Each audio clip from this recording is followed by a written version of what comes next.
Buenos días a todos. Continuando con las actividades de este tercer coloquio internacional multidisciplinario sobre estudios griegos, filosofía y poesía, cuestiones de la palabra y la acción.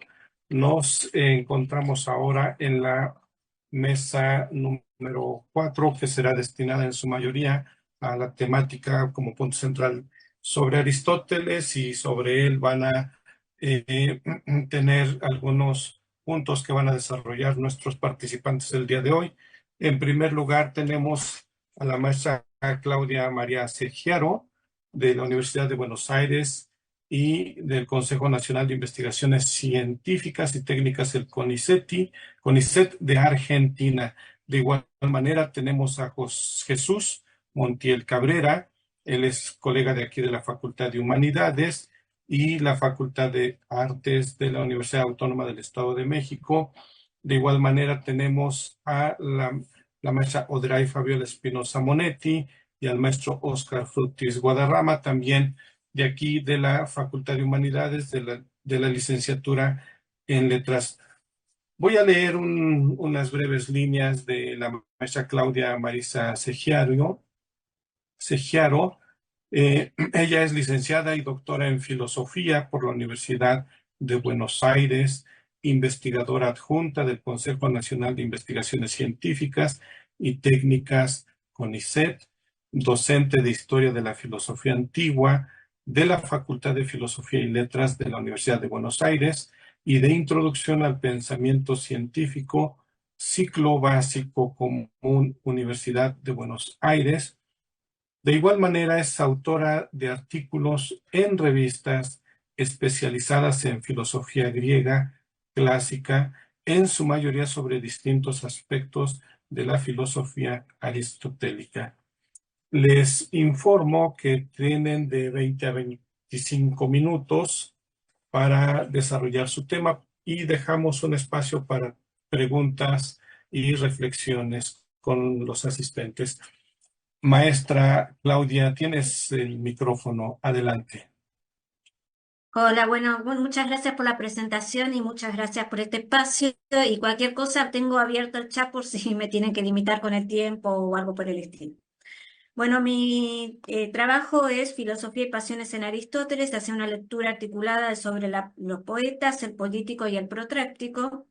Básicamente, en este trabajo me voy a centrar sobre estas tres obras que son fragmentarias en el pensamiento de Aristóteles y por eso también bastante menos trabajadas que el resto del corpus, particularmente en sobre los poetas y el político. Aristóteles aborda la cuestión de las emociones o de las pasiones, pero sobre todo en los poetas trabaja en relación a la poética. Y lo interesante es que allí erige o toda su concepción, en los pocos fragmentos que tenemos, en función o en base a la crítica platónica de la poética y sus consecuencias perniciosas desde la perspectiva platónica sobre la psiquis humana.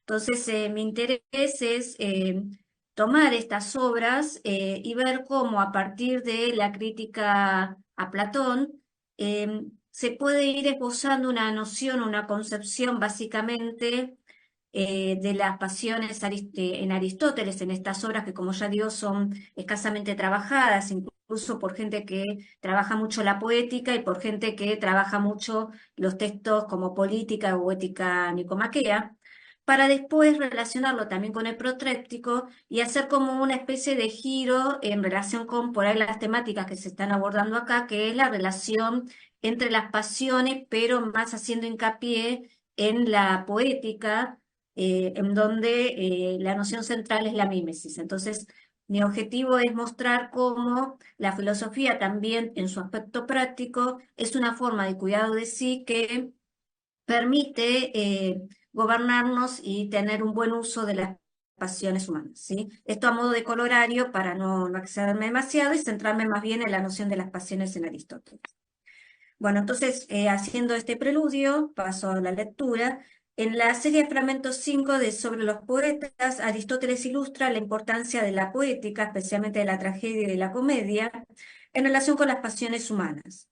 Lo relevante es que para hacer esto toma como punto de partida la crítica que Platón realiza a la poesía, más específicamente a la poesía mimética, ¿no? Hay que recordar que Platón en República 2 hace una distinción entre los relatos simples, los miméticos y los mixtos, mostrando la problemática que esto supone.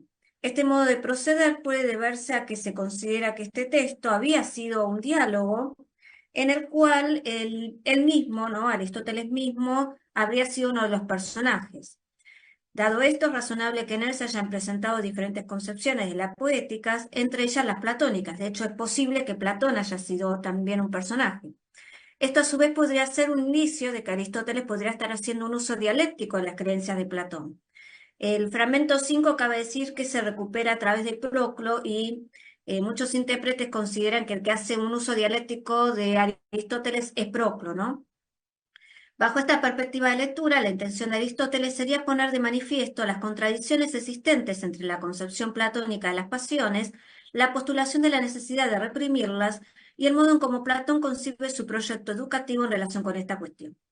En este punto debemos recordar que al trazar su proyecto educativo, Platón no elimina la poesía, sino que la considera el primer nivel de la educación, especialmente de los guardianes de la polis.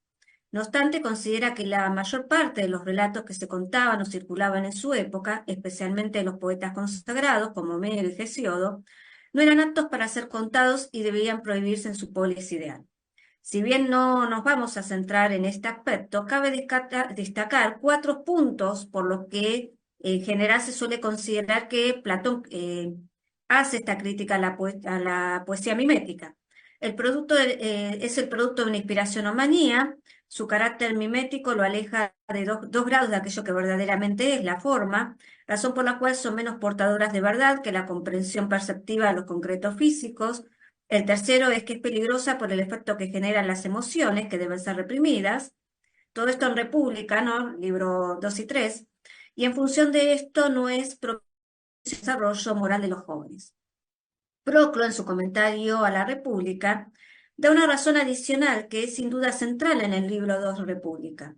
Este pensador sostiene que el motivo por el cual Platón no acepta la poesía es que sus imitaciones en algunos casos no son similares a las realidades que pretende imitar, razón por la cual los distorsiona, pero otras veces imita expresando verdaderas semejanzas, ¿no? Esto es lo que recalcaba mucho como una cuestión bastante llamativa en la conferencia que abrió estas jornadas, ¿no?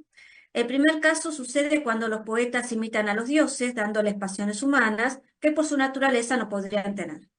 El segundo se produce cuando imitan a los hombres, gobernados por sus pasiones, miedos o por sus ambiciones desmedidas de bienes materiales. Según Gentile, la ética de lo real que Simónides proponía a través del análisis del hombre tal como es y no de cosar, no podía encontrar un lugar en la ideología aristocrática de Platón. Para Gentile, la matriz platónica expuesta en República reposaba en la idea homérica de que el hombre tiene un carácter inconstante y mutable, de aquí que no se le puede poner a cualquier tipo de discurso, sino a aquellos en los que se pretende, lo que se presentasen acciones virtuosas. Para Platón, los relatos que cuentan a los hombres desde su infancia modelan y marcan su alma, ¿no? Esto en República 2.377b. Por tal motivo, no se debe permitir que los niños escuchen mitos portadores de opiniones contrarias a las que se quieren inculcar. La censura en este sentido no se debe simplemente a su carácter ficcional o imitativo, sino a los efectos psicológicos y éticos que pueden producir en el alma de los oyentes. Independientemente de su veracidad o falsedad, independientemente de su veracidad o falsedad, perdón. En función de esto, todos los discursos que atribuyesen a los dioses pasiones humanas o la realización de crímenes condenables o que presentasen a los hombres dominados por los primeros y realizando sin castigo a los segundos, aunque fuesen verdaderos, no deben ser contados a los jóvenes, quienes no pueden discriminar, ¿no? Esto es cita textual de República 378a. Por ende, por ende los toman como modelos para actuar. Desde la perspectiva de Platón, todos los relatos poéticos tienen un carácter ficcional que los hace falsos, ¿no? 377a. No obstante, hay 2 tipos de discursos falsos, las mentiras o las ficciones y los llamados por él verdaderamente falsos. En el primer caso, el que el discurso sabe que dice las cosas de un modo diferente a como son o que está inventando, entre otras cosas por desconocer la naturaleza de los descriptos. El segundo tipo de discurso manifiesta la ignorancia en el alma respecto de la verdad, ¿no? Acá la relación que uno puede trazar con el intelectualismo socrático, ¿no? En el caso de la poesía, esta ignorancia se manifiesta por partida doble. Se trata de la ignorancia de los poetas que al reproducir imitaciones desconocen lo que es bueno, lo justo y lo bello en sí, y de los oyentes. Esto último se debe, sobre todo la ignorancia de los oyentes, a la noción de mímesis puesta en juego. Tal como lo indica Notami en República 10, mimesis tiene el sentido de copia engañosa y por lo tanto de simulacro que puede interpretarse de maneras diferentes según el aspecto que se enfatice. Por tal motivo, argumenta este autor, el artista imitador engaña a las personas ignorantes por medio de esa variedad de apariencias. De este modo, subraya Notami, Platón relaciona el concepto de apariencia con el de engaño. Como consecuencia de esto, Havelock señala que para Platón la poesía, y cito, incurre en un ilusionismo permanente, doblado de confusión e irracionalidad. En eso consiste en última instancia la mímesis, en una función de sombras chinescas, parecida a la imagen que a oscuras se perciben en las paredes de la caverna. A esto se debe sumar que en muchos casos el poeta no se limita a narrar un relato, sino que personifica a sus personajes, simulando ser lo que no es y atribuyéndose conocimientos de lo que en rigor carece. Desde la perspectiva de Platón, los hombres terminan asemejándose a aquello que personifican. Por este motivo, este tipo de poesía no puede formar parte de la educación de los ciudadanos de la polis, especialmente de los futuros guardianes, pues estos asimilarían los vicios propios de los personajes de la poesía tradicional, República 396 BD. Dicho en los términos de Vallejo Campo, y cito, la razón fundamental por la que Platón condena la poesía imitativa es que ésta está destinada a actuar sobre los elementos irracionales del hombre, con los cuales se congracia, alimentándolos en detrimento del elemento racional y calculador del alma. Es por esto que en su proyecto educativo Platón propone realizar una fuerte censura sobre la poesía que circulaba en su época, a la vez que establecía reglas estrictas sobre la poesía que sería admitida en la formación de los ciudadanos de la polis, especialmente en su niñez. En los fragmentos 3b y 5ac sobre los poetas, Aristóteles retoma esta serie de críticas de Platón contra la poesía, sobre todo aquella que es producida por los grandes poetas griegos, con el objetivo de devolverle su función como reguladora de las pasiones humanas y por lo tanto su utilidad para la educación de los ciudadanos. Para Aristóteles, al ejercer la censura sobre la poesía, del modo en que lo hace, Platón cae en los siguientes errores. No se percata que las pasiones no pueden suprimirse del todo, sino que deben ser mantenidas activas en su justa medida. Esto por el fragmento 5a. No se da cuenta que la represión de las pasiones genera el efecto opuesto, 5c. Al hacer esto, supone una concepción de las pasiones que, en última instancia, es el fundamento por el cual presenta una postura diferente a la platónica respecto a la función educativa que la poesía tenía en la formación de los ciudadanos. Nos interesa analizar esta concepción aristotélica de las pasiones que aparece replicada en Política 3F, Ética Nicomaquea, y en su relación con la aplicación de la filosofía como una especie de cuidado de sí y educación en la virtud que aparece en el protráctico. Entonces acá empiezo con una segunda parte y dice, en el fragmento 5a sobre los poetas, en respuesta a las objeciones que Platón impone a la poesía, Aristóteles dice, y acá cito, en segundo lugar, ¿por qué no admite especialmente a la tragedia y la comedia cuando éstas contribuyen a la purificación de las pasiones, que no pueden suprimirse del todo, ni es posible satisfacerlas totalmente de una manera segura?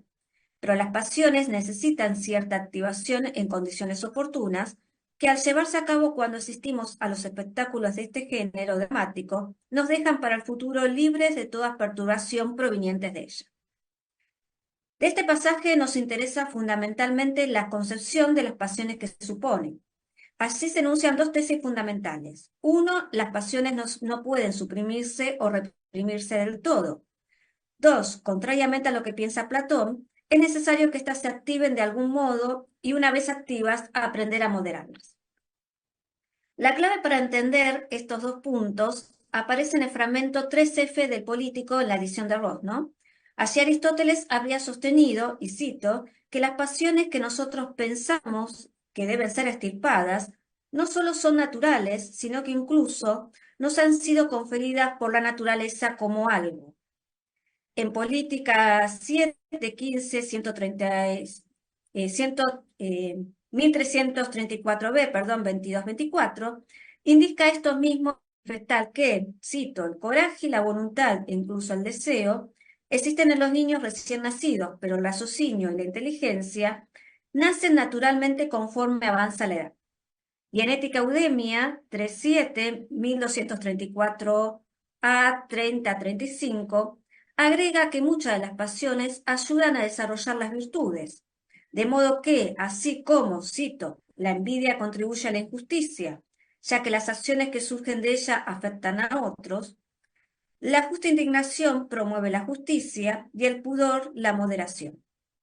Por este motivo, en el Político, Aristóteles sostiene que aquellas pasiones o afecciones que incluso nos pueden resultar hostiles son útiles, pues, por ejemplo, experimentar el efecto de la censura y la deshonra sirve para evitar que los hombres cometan delitos por miedo a padecerla. La misericordia resulta beneficiosa, pues ayuda y mitiga las desgracias de aquellos que no merecen padecerla. Desde su perspectiva, incluso la emulación y la envidia no son útiles, aunque en este caso no especifica por qué.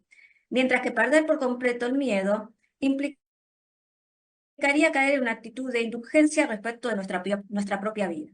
En función de esto, en esta obra concluye que las pasiones deben moderarse, pero no erradicarse, ya que en casi todos los casos, en todas las cosas, lo mejor es el término medio. Esto es Político, fragmento 3F.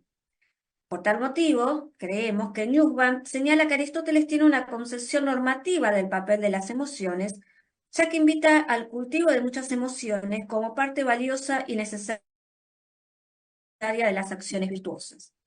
De este modo, Aristóteles vincula estrechamente su concepción de las pasiones con la de la virtud, en tanto disposición adquirida por habituación y educación, ¿no? Ética Nicomaquea 2.1, 1103 a 1526.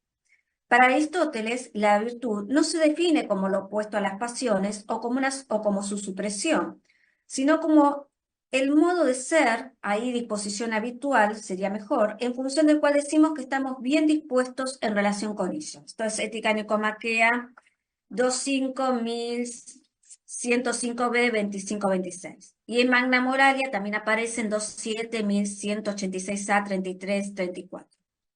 Para Aristóteles, al experimentar pasiones tales como la ira, el temor, la osadía, la apatía, la compasión, el placer y el dolor, cabe que caigamos en los excesos o en el efecto o en el término medio. Mientras que los dos primeros estados son identificables con el vicio y son reprochables, el último es equiparable con la excelencia y por ende la virtud. Es por esto por lo que Aristóteles concluye que la virtud, y acá cito textual, es aquello que nos hace actuar de la manera más bella en el reino de los placeres y del dolor, ¿no? Esto es Ética Nicomaquea 2.2, 1104b, 27-28. Tal como lo remarca Laurenti, Aristóteles sistematiza en varias oportunidades la relación entre las pasiones con las potencias diunameis y con las disposiciones habituales o hábitos, hexis, destacando su importancia en la vida de los hombres. Desde la perspectiva del autor se puede trazar una especie de analogía entre las armas que ayudan al soldado y las pasiones, afecciones que ayudan al hombre, dice. Sin embargo, de la misma manera que las armas pueden ser bien utilizadas y ser una ayuda, lo mismo sucede con estas últimas. Si el que las padece obedece al logos y da con el término medio, en este caso hará un uso correcto. Pero si no hace esto y cae en el exceso o en el efecto, hará un uso no adecuado o pernicioso. Ahora bien, según Laurenti, la virtud es logos, es razón, es mediación racional.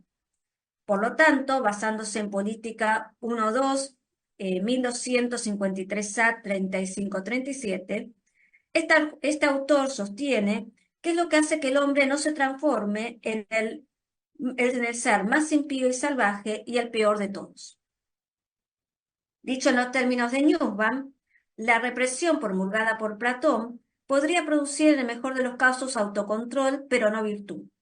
La virtud requiere equilibrio psicológico, de modo que la persona no anhele la comida y bebida equivocada, en el momento equivocado y en la cantidad equivocada, pero esto se logra mediante un proceso de inteligencia y educación moral, que enseña a los niños a hacer distinciones apropiadas, a tomar objetos apropiados. Para Newman, las emociones o afecciones no son fuerzas animales ciegas, sino parte inteligente y perceptiva de la personalidad, estrechamente relacionada con determinados tipos de creencias. Tal como lo recalca también May, la parte afectiva del alma desempeña el papel central en el sistema motivacional de un ser humano, pues en última instancia son las afecciones o pasiones lo que impulsan la actividad. Dichas afecciones o pasiones pueden ser erróneas y pueden conducir a los hombres a actividades que no les permiten tener una vida plena. Comprender este punto, sostiene May, es esencial para comprender la naturaleza de la virtud de carácter o virtud afectiva. Como veremos, adquirir virtud afectiva equivale a refinar el sistema motivacional de un ser humano para que esté gobernada por el afecto correcto. En consonancia con esto, y ahora paso al protráctico, en el fragmento 12 del protráctico, Aristóteles va en un sentido bastante parecido. Allí plantea una situación hipotética en la cual se plantea qué pasaría si el hombre estuviese en la isla de los bienaventurados. No sé si alcanzo, me dará tiempo para leer el fragmento o paso al comentario. 5 minutos, por favor. Sí, sí, entonces no leo el fragmento y cualquier cosa lo dejamos para momento de discusión, ¿no? En este fragmento argumenta que si estuviésemos en la isla de los bienaventurados, al no correr más riesgos o peligros, podemos prescindir de la valentía, pero al no desear o codiciar nada, tampoco tendríamos motivo para necesitar de la justicia o de la temperancia o de la prudencia. De las palabras de Aristóteles se desprende que el peligro y el deseo nos hace vulnerables a nuestras pasiones. Extinguido ambos y todo aquello que nos deja a su merced, no tendríamos necesidad de apelar a las virtudes, sino que viviríamos felices en concordancia con nuestro verdadero fin, el develamiento de la naturaleza. Con esto se quiere destacar que, aunque somos naturalmente aptos para las virtudes, esto Ética Nicomaquea 2.1, es la acción y la pasión lo que motoriza su ejercicio efectivo, pues es en relación con ella que se la define como un punto intermedio. Esto implica que para no ser temerario o cobarde, esto es, para ser valiente, es preciso estar expuesto a un peligro que nos ponga ante la necesidad de reaccionar manifestando la virtud correspondiente. Lo mismo sucede en el caso de la moderación y en el resto de las virtudes éticas. Ahora bien, que las virtudes se definan en relación con las pasiones no implica que no deban subordinarse que éstas no deban subordinarse a aquellas, y por lo tanto que el hombre no debe obedecer a las facultades racionales más que a las irracionales, que son a través de las cuales experimentamos la pasión. Para Aristóteles, y acá lo cito en el fragmento 4 del Protráctico, para los que tienen una mala condición en lo relativo al alma, la riqueza, la fuerza y la belleza no constituyen un bien, sino que cuanto más alto grado alcanzan estas disposiciones, tanto mayores y más abundantes serán los daños para los que la posean careciendo de frónesis. Lo relevante de este fragmento es la interconexión entre el estado de bienestar del alma y la frónesis. Para Aristóteles, el individuo que no posee fronei y no tiene su alma educada, carece de la capacidad de deliberar correctamente y por lo tanto no solo no sabe dominar sus afecciones y pasiones, sino que cae inexorablemente en los extremos, razón por la cual estos terminan siendo un impedimento para el logro de un estado de plenitud.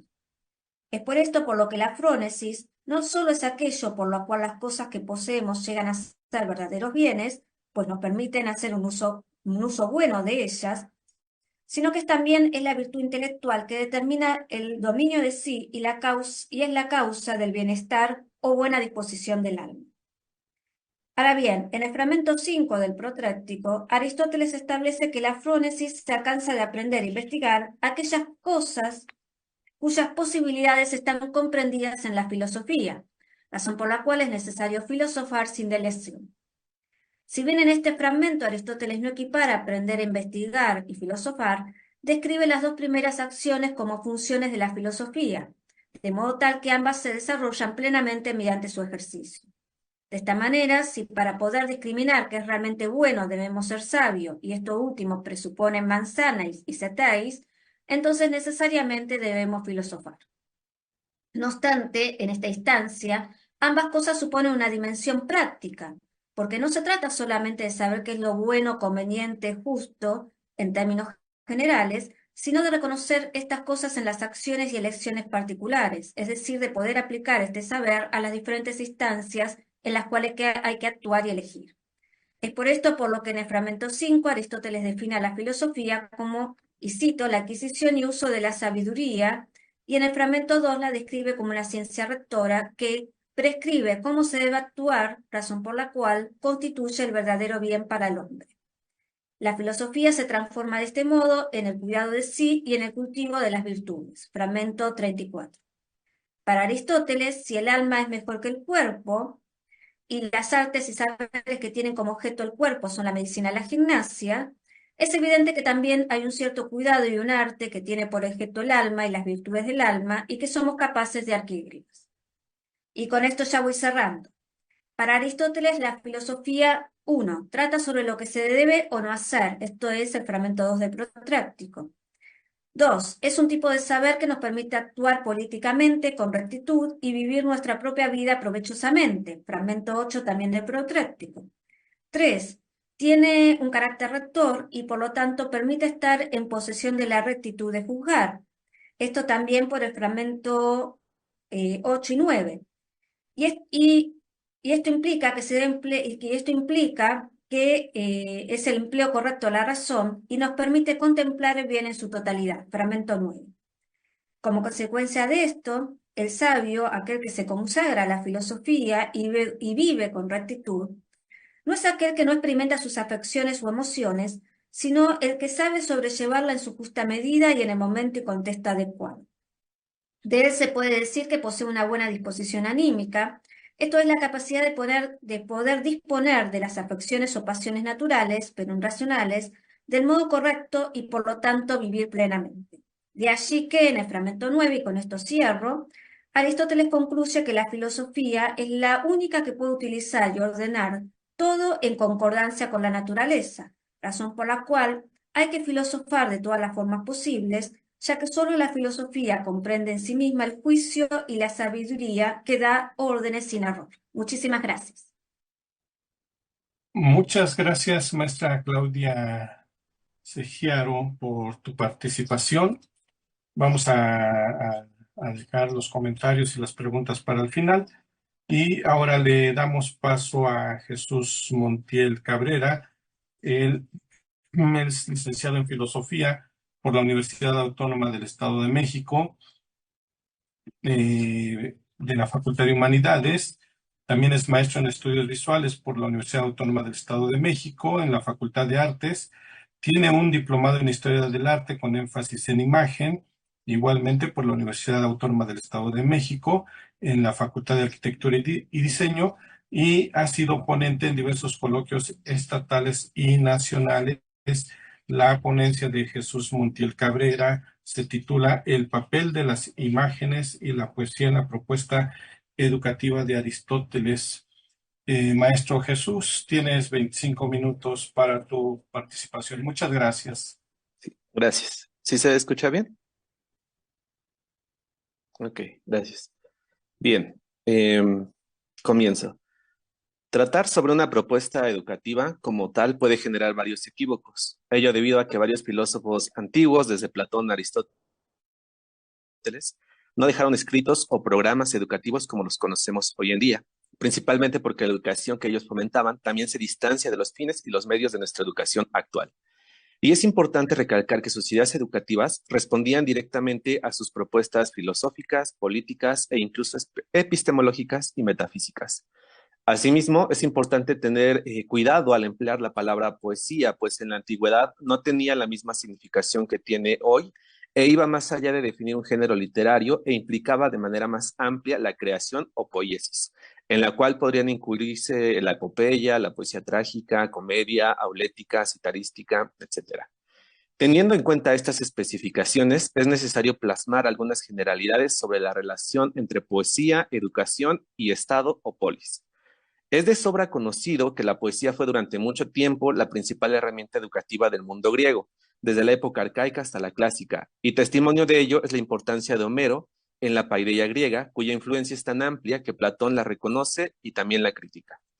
Este filósofo identifica el papel trascendental de la poesía dentro de la educación, dentro de la tradición educativa griega, e incluso retoma el uso de la misma como herramienta educativa dentro de su proyecto político, aunque con varias restricciones y censuras debido a temas epistemológicos, psicológicos y educativos que ya se han explorado de manera minuciosa. En el caso de Aristóteles y su relación con la poesía, la educación y el Estado, el tema es ligeramente más moderado que el de su maestro, pero la relación de estos tres elementos no desaparece e incluso tiene tanta vigencia que el filósofo le dedica una serie de libros a dichas cuestiones. Basta con revisar política, poética, ética, etc. En este caso, el análisis que pretendo hacer tiene como finalidad reivindicar el papel de las imágenes visuales dentro del proyecto educativo que propone Aristóteles. Esto es importante debido a que durante mucho tiempo varios pensadores enfocan su atención casi exclusivamente en los aspectos meramente formales, filosóficos y conceptuales de la relación poesía-educación, pero dejan de lado un aspecto importante, lo visual. En este enfoque que se hace en los aspectos formales, filosóficos y educativos de la poesía, suele denominarse logocentrismo, concepto que implica un análisis abstracto racional de varios temas que en este caso son la poesía y la educación. Ello puede observarse debido a que cuando se habla sobre las propuestas educativas de Platón y Aristóteles y del uso de la poesía como herramienta educativa, suele ponerse especial atención en sus temas, técnicas, influencia, relación con la verdad, la virtud, etc. Pero al observar en detalle, es posible identificar que la importancia casi siempre radica en enfoques formales. Pero se olvidan los analistas, pensadores y filósofos que la poesía en la antigüedad era acompañada de música y representada en teatros. Este aparente olvido de los aspectos contextuales en el cual se presenta y se difundía la poesía deja en evidencia el olvido de dos elementos, la música en menor medida y las imágenes, que es mucho más evidente. En este olvido de la imagen e imágenes no es algo meramente casual. Como es bien sabido, ha sido herencia de las reflexiones platónicas acerca de la doxa y la episteme y el grado de verdad que tienen las imágenes, y su categoría como copias de las copias de formas eternas o eidos. Además de que este desprecio y olvido de las imágenes ha sido una causal constante en las reflexiones filosóficas, que también fue reforzado por la tradición judeocristiana y su influencia en el mundo occidental. Revisaré ahora la propuesta educativa de Aristóteles desde una nueva postura menos logocentrista y proponiendo un rescate de las imágenes y su importancia dentro de las reflexiones filosóficas y educativas del autor. En este sentido, debemos tener cuidado al hablar de imágenes, pues para los antiguos griegos no existía como tal un concepto que englobe las diferentes formas de representación, pero marquemos aquí una diferencia. En sentido estricto, tenemos tres conceptos que hacen referencia a lo visual. Tenemos, en primer grado, el eidos o formas, que hacen referencia a formas conceptuales eternas en un sentido platónico y que son captadas por el ojo de la mente o abstracción o reflexión. En este sentido, dichas formas no son visuales, son conceptual racionales. En segundo grado tenemos eidolon o ídolo, que viene a significar una representación. Hace alusión a la falsedad de la representación visual en cuanto a las formas y tiene una connotación epistemológica. Técnicamente sería como la representación de la forma. Y en tercer grado tenemos eikon o imagen visual, que se relaciona con la mímesis y que implicaría dibujos, pinturas, esculturas, etc. Todo lo que se refiere a aquello que es visual y cuenta con un soporte material. Cuando Aristóteles elabora sus propuestas educativas, lo hace relacionando la educación con la ciudad y destacando cómo se va estrechamente ligada una con la otra, de tal forma que no se pueden desentender entre sí. En su libro Política va a realizar este análisis en extenso desde el libro 6 al 8. En ellos es posible observar cómo Aristóteles propone varias recomendaciones relativas a la crianza, técnicas, relatos, disciplinas que todo ciudadano debería tener de acuerdo a su ciudad y su gobierno. Sobre las disciplinas y conocimientos que debe tener un ciudadano van desde la música, gimnasia, poesía, entre muchas otras recomendaciones. Pero de entre todas las recomendaciones educativas que ofrece, existe un elemento que se repite tanto en su propuesta como en la de su maestro, la poesía. Y la pregunta aquí es, ¿por qué ambos filósofos insisten tanto en usar la poesía como herramienta educativa? Recordemos que en la Grecia clásica no existían escuelas como hoy en día, salvo algunos ciudadanos podían tener acceso o privilegio de tener un preceptor privado. Pero, ¿qué pasaba con el resto de la población? ¿Y cómo se educaba y expandían las ideas democráticas y valores de una época en que los ideales homéricos ya no tenían vigencia? La tarea de educar al pueblo seguía residiendo en los poetas, pero ya no en Homero, sino en autores como Esquilo, Sófocles e Eurípides, que presentaban y expandían los ideales de la polis en los grandes teatros a través de sus representaciones, que incluían vestuarios, música, colores, gestos, etc. Es así que la educación de la población civil quedaba no en manos de filósofos, sino de los poetas, quienes tienen acceso al grueso de la población. Es por ello que la poesía, la tragedia especialmente, tiene tanta importancia en las propuestas de Platón y de Aristóteles.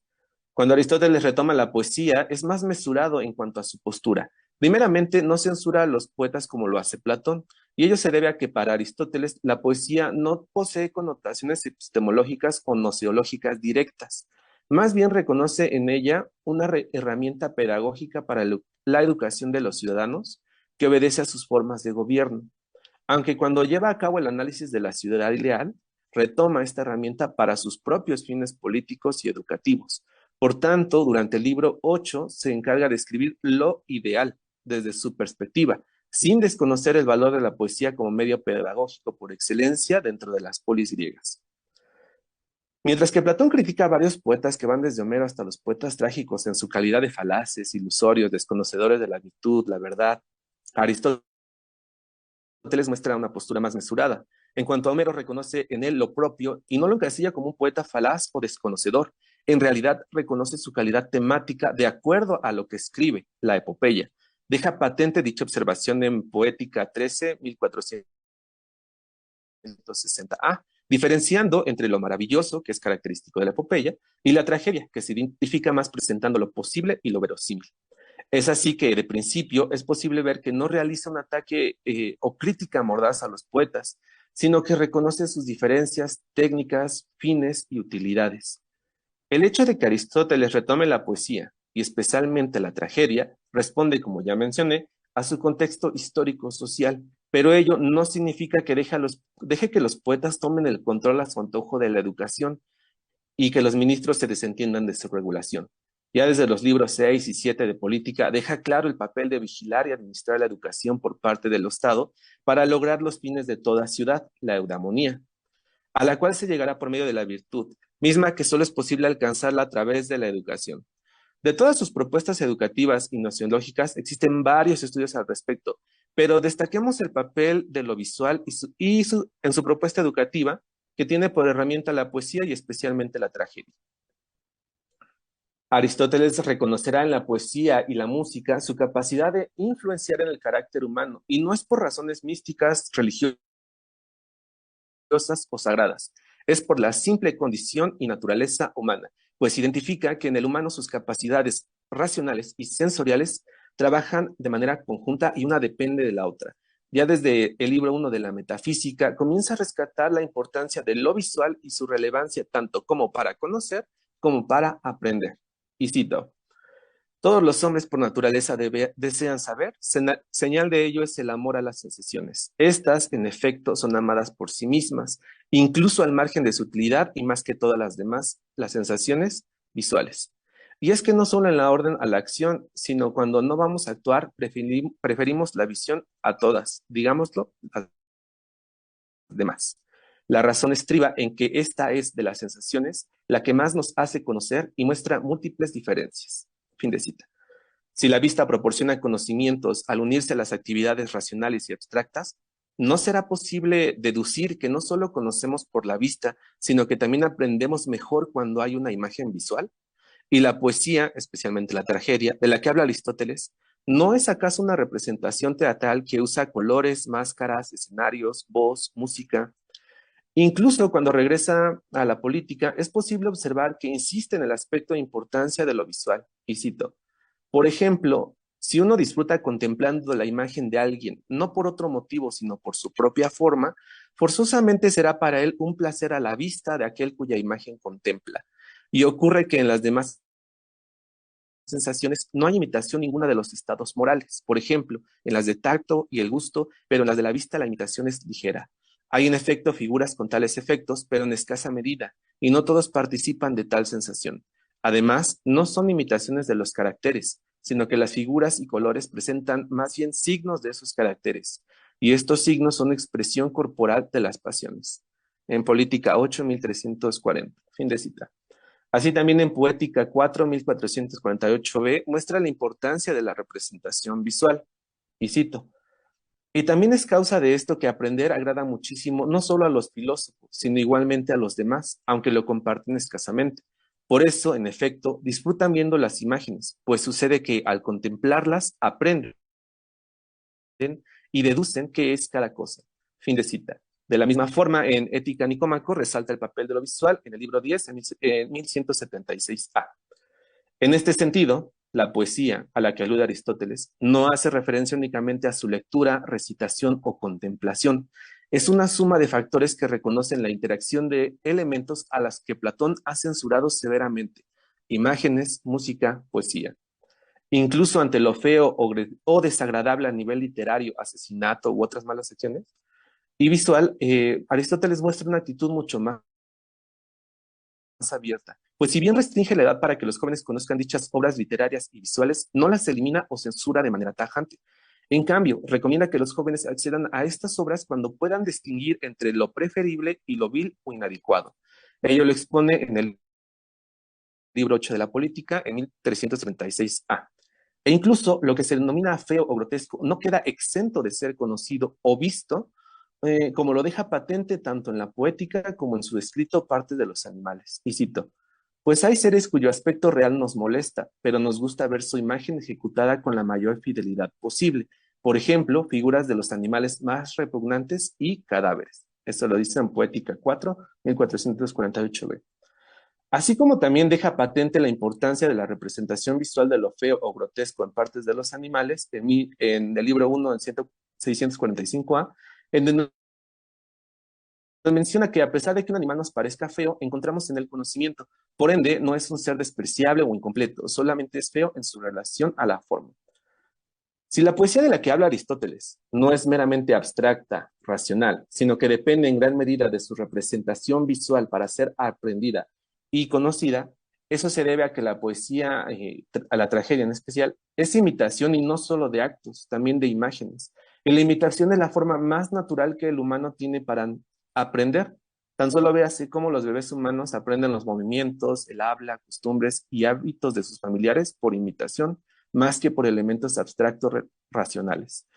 Aristóteles observa esta situación natural y la expone como una herramienta que está implícita en sus escritos, pero que no es observada debido a la lectura logocéntrica que se hace de la tragedia y de su representación. El filósofo rescata el papel de la imitación en diversos escritos que van desde la poética, retórica y marcha de los animales. Por ejemplo, y cito, parece haber dado origen a la poética fundamentalmente dos causas y ambas naturales. El imitar, en efecto, es connatural al hombre desde la niñez y se diferencia de los demás animales en que es muy inclinado a la imitación, y por la imitación adquiere sus primeros conocimientos, y también en que todos disfruten de la imitación. Eso se puede ver tanto en el libro 4 de la poética, en el libro 1 de la retórica, y en el libro 1 también de Marcha de los Animales. Fin de cita. Y esta imitación de la que nos habla no se reduce a acciones, virtudes o valores, implica también varios aspectos visuales y sonoros propios de la representación de las tragedias. Y cito, pues así como algunos con colores y figuras imitan muchas cosas reproduciendo su imagen, unas por arte y otros por costumbre, y otros mediante la voz, así también entre las artes dichas, todas hacen la imitación con el ritmo, el lenguaje o la armonía, pero usan estos medios separadamente o combinados. Por ejemplo, el arte de los danzantes imita con el ritmo, sin armonía, Estos, en efecto, mediante ritmos convertidos en figuras, imitan caracteres, pasiones, acciones, etc. Fin de cita. La poesía y la tragedia no son solamente elementos que se lean o se cuenten, son un espectáculo enteramente visual y musical, cuya finalidad es la educación del pueblo y la transmisión de valores a través de sus historias, motivo por el cual en la poética se le trata de manera tan detenida y exacta, pues además de tratar sobre formas, técnicas, temas, Aristóteles identifica su finalidad y función dentro de una ciudad.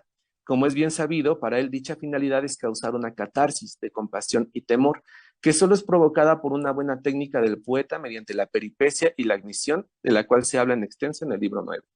Finalmente, es importante recordar que las representaciones trágicas en la Grecia clásica no son eventos meramente estéticos o de festivales divinos, que, aunque así fueron en sus inicios, con el establecimiento de la democracia, pasaron a ser teatros formativos, es decir, lugares en los cuales se propone reflexionar sobre varios temas, desde los políticos, religiosos, éticos, etc. Motivo por el cual la poesía no pierde validez como paideia griega, y ello hace que nuestro filósofo la retome con tanta importancia y ponga su atención no solo en aspectos formales, sino también visuales, que como acabo de mencionar, tiene un papel más importante del que se cree, pues como es sabido, tanto las representaciones trágicas usaban música, máscaras exageradas, escenografía, colores y actuación. Incluso hoy sabemos que muchas de las esculturas que datan de aquel periodo estaban pintadas y decoradas, dejando ver una cultura griega muy visual, dejando de lado aquella pulcritud blanca tan relacionada con lo puro, con lo estético, con lo relacional, con lo abstracto. En conclusión, es posible observar que una lectura no logocéntrica de Aristóteles rescata varios aspectos que no se han tomado en cuenta de la poesía y de la tragedia. Además, es posible ver y entender cómo el pensador entendió la naturaleza humana y revaloró elementos como lo son los visuales y los musicales de una manera mucho más mesurada que Platón, y dejando en claro que es necesaria una relectura de este autor, dejando de lado aspectos meramente racionales. Gracias. Muchas gracias, maestro Jesús Montiel, por su participación y por compartirnos estas ideas estas líneas que acabas de trazar aquí sobre las cuales podamos reflexionar en unos minutos. Vamos a darle paso a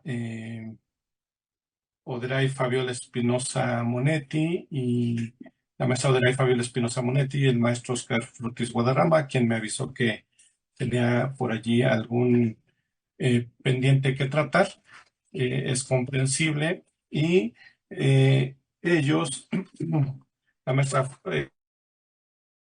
Fabiola es maestra en Humanidades, con especialidad en estudios literarios por la Universidad Autónoma del Estado de México y estudiante del doctorado en el mismo programa de estudios de posgrado. Es profesora de asignatura de la licenciatura en Lengua y Literatura Hispánicas en la Facultad de Humanidades de la misma casa de estudios. Por otro lado, el maestro Oscar Frutis es maestro en Humanidades, Ética por la Universidad Autónoma del Estado de México y también es estudiante del doctorado en Humanidades, Filosofía Contemporánea y profesor de asignatura de las licenciaturas en Filosofía en la Facultad de Humanidades y de Psicología en la Facultad de Ciencias de la Conducta en la misma casa de estudios. Ellos nos presentan la ponencia con el título La verosimilitud en la actividad poética, una lectura desde poética y retórica de Aristóteles. Maestra Fabiola, tienes la palabra, por favor. Cuentas con 25 minutos. Hola, muy buenos días. ¿Sí se escucha? ¿Sí? Bueno, Escucha bien. pues muchas gracias. Pues muy contenta de estar otra vez aquí en este coloquio internacional. Y, y, pues sí, mi compañero tuvo un asunto académico que atender y pues bueno, yo sola me voy a aventar al ruedo, ¿no? Entonces le voy a dar lectura a un texto que escribimos a cuatro manos y bueno, ahí voy. Entonces, el título de la ponencia es La verosimilitud en la actividad poética, una lectura desde poética y retórica de Aristóteles. Y comenzamos con un epígrafe de Don Quijote de la Mancha.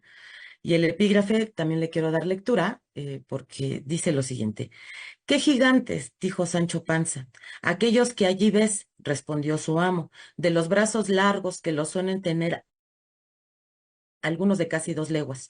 Mire vuestra merced, respondió Sancho, que aquellos que allí se parecen no son gigantes, sino molinos de viento, y lo que en ellos parecen brazos son las aspas que, volteadas del viento, hacen andar la piedra del molino. Bien parece, respondió Don Quijote, que no estás muy cursado en esto de las aventuras. Bueno, es este fragmento ya habrá sido lectura. Hemos querido ilustrar esta comunicación con un fragmento bastante popular de la monumental novela cervantina, porque el asunto que se presenta en el pasaje de los molinos de viento expone, grosso modo, la diferencia que ambos personajes manifiestan con respecto a lo que son capaces de creer o no en función de lo que toman por realidad.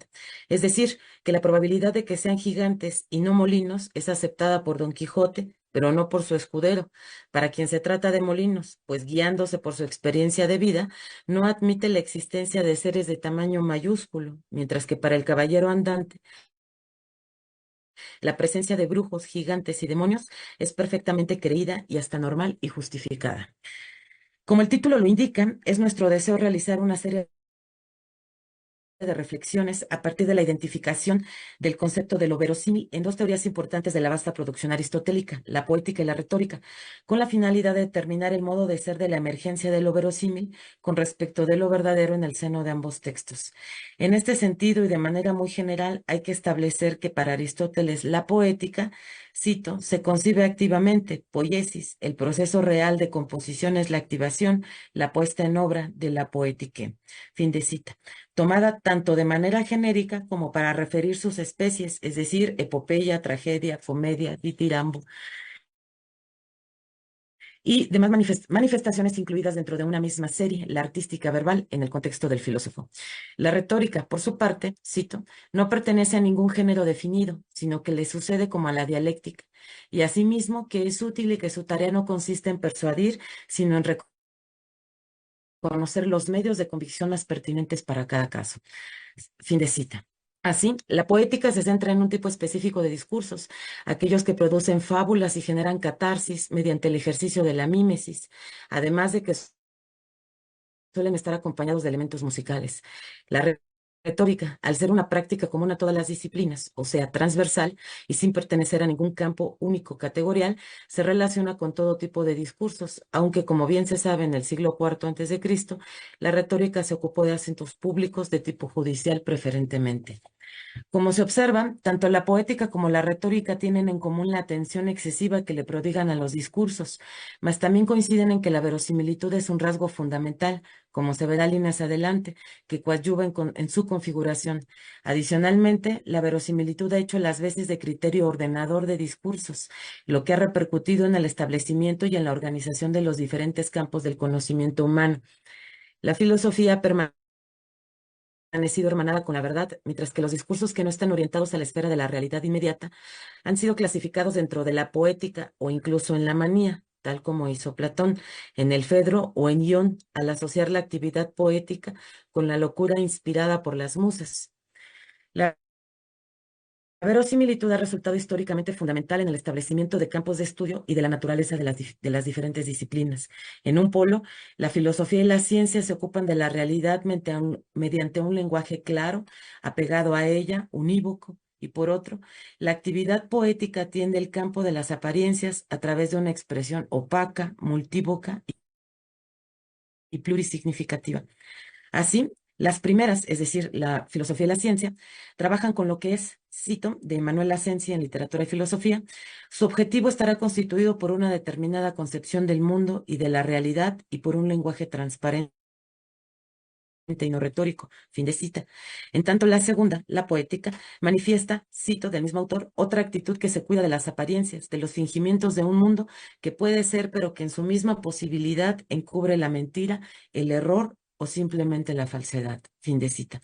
Esta postura sintetiza la manera en cómo la cultura occidental ha asociado la filosofía con el logos y la literatura con el mitos. Entonces, el camino que seguiremos es abordar los atributos específicos de la verosimilitud para dar una caracterización más integral de su función al interior de las teorías poética y retórica.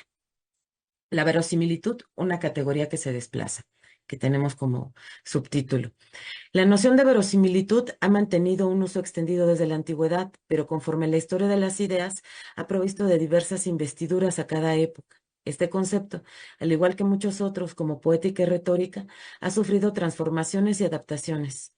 Esto en el entendido de que cada tiempo histórico cuenta con parangones propios, circunstanciales,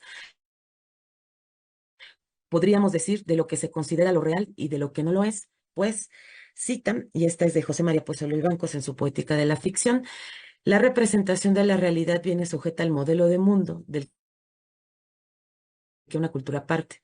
Cada cultura ha prefijado, de acuerdo con su propio universo ideológico, el modo como la realidad opera. Fin de cita. Por eso, argumenta Pozuelo y Bancos, para un lector contemporáneo, la verosimilitud no implica lo mismo que para los lectores de principios del siglo XVII, cuando se publica Don Quijote de la Mancha, pues esos primeros receptores de la novela no han de coincidir totalmente con la percepción que tenemos ahora de la realidad y por ende de lo que puede ser posible y creíble. Pensemos incluso en la ciencia ficción, de la que se hablaba en la mañana, y en el grado de verosimilitud que este género comparte con alguien del siglo XXI, a diferencia del lector medieval, por ejemplo. De tal suerte que como primer punto es necesario establecer que se trata de una categoría movible en el tiempo, que se desplaza conforme también lo hace en el concepto de realidad y los términos en que ésta puede ser representada, es decir, las expresiones artísticas. No es un criterio fijo y absoluto, por el contrario, es maleable al adaptarse a diferentes circunstancias, tal como se especifica en el siguiente fragmento con respecto a lo maravilloso, por cuanto es un criterio que también emana de la noción de realidad. Cito del mismo autor: el lugar asignado por el hombre contemporáneo a lo maravilloso es, sin embargo, bien distinto, tanto por la revolución de la ciencia y la generación de sus modelos de aprehensión y credibilidad, cuanto porque el lugar que hoy se asigna en Occidente a lo fantástico es bien diferente al de hace 10 siglos e incluso 3. Fin de cita. La verosimilitud, una cuestión de semejanza y de probabilidad. Ahora bien, la verosimilitud no puede darse y operar solo desde el ámbito de lo particular, pues se trata de un término que pone en relación un enunciado con la realidad histórica de la que brota. Para que algo sea verosímil, se debe partir forzosamente de suelo común, de la semejanza de la que participan los seres humanos en cuanto a sus experiencias, las cuales finalmente son compartidas al integrar un consenso. Si la comprensión de la realidad es una convención surgida en el seno de cada cultura, también lo es la verosimilitud, y esta en el entendido de que es creíble, se concibe solo en términos de la realidad. Aristóteles ya había apuntalado la importancia de la semejanza en su teoría poética, cuando condicionaba el surgimiento de la catarsis a la presencia simultánea del terror y de la conmiseración, elementos que se detonan gracias a la semejanza, porque si nos conmovemos con el signo de Edipo o con el trágico destino de Medea, es porque nos sabemos semejantes a ellos, tanto porque compartimos con ellos la fortuna de estar en manos de los dioses, es decir, por nuestra poquedad en tanto humanos, como porque compartimos la experiencia humana propiamente. Em, y queremos abrir también con una cita aquí, también de Pozuelo y Bancos. El hecho mismo de que no haya otra literatura ficcional que aquella que modeliza o representa la acción humana y de que incluso la utópica, fantástica y fabulística sea antropomórfica, corrobora esa vocación. Es difícil imaginar una literatura que no sea humana. Fin de cita. Podríamos decir que no la hay, puesto que todo lo que dice y puede decir un ser humano, incluso cuando se trata de entidades dotadas de características propias de los seres humanos, se hace desde un plano común, el de la experiencia. De manera que la verosimilitud aparece porque lo creíble debe ser tal, no solo para unos cuantos, sino para la mayoría, en virtud de que compartimos experiencias semejantes, puesto que somos semejantes. Es sobre este suelo común referido que Aristóteles fundamenta el procedimiento retórico en la demostración.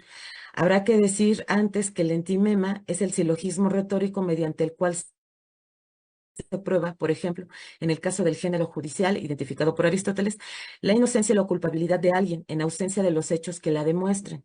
Pues si se juzga a alguien es a causa de las acciones que cometió en el pasado, situación que provoca que el discurso sea el que haga las veces de las pruebas. Por ello es que a estas pruebas, las que son confeccionadas vía el discurso, el Stagirita las llama propias del arte retórico. Incluso sobre esta cualidad de suplencia del discurso por los actos es que nace la retórica. El entimema, pues, es el método deductivo propio de la retórica, y el ejemplo es el método inductivo de la misma. En cuanto al primero, abro cita de la retórica, el método propio del arte es que se refiere a las pruebas por persuasión y que la persuasión es una especie de demostración, puesto que nos persuadimos sobre todo cuando pensamos que algo está demostrado, como por otra parte, la demostración retórica es el entimema y este es, hablando en absoluto, la más firme de las pruebas por persuasión. Básicamente, fin de cita, perdón, básicamente el entimema es, abro cita, un modo de inferencia especial que se basa en premisas solo probables. Fin de cita. De este modo, en el concepto de verosimilitud, Aristóteles también basa su epistemología, pues lo verosímil se desarrolla bajo el esquema de la deducción lógica. De una generalización que se obtiene mediante los casos semejantes, se deduce un resultado o conclusión que generalmente sucede.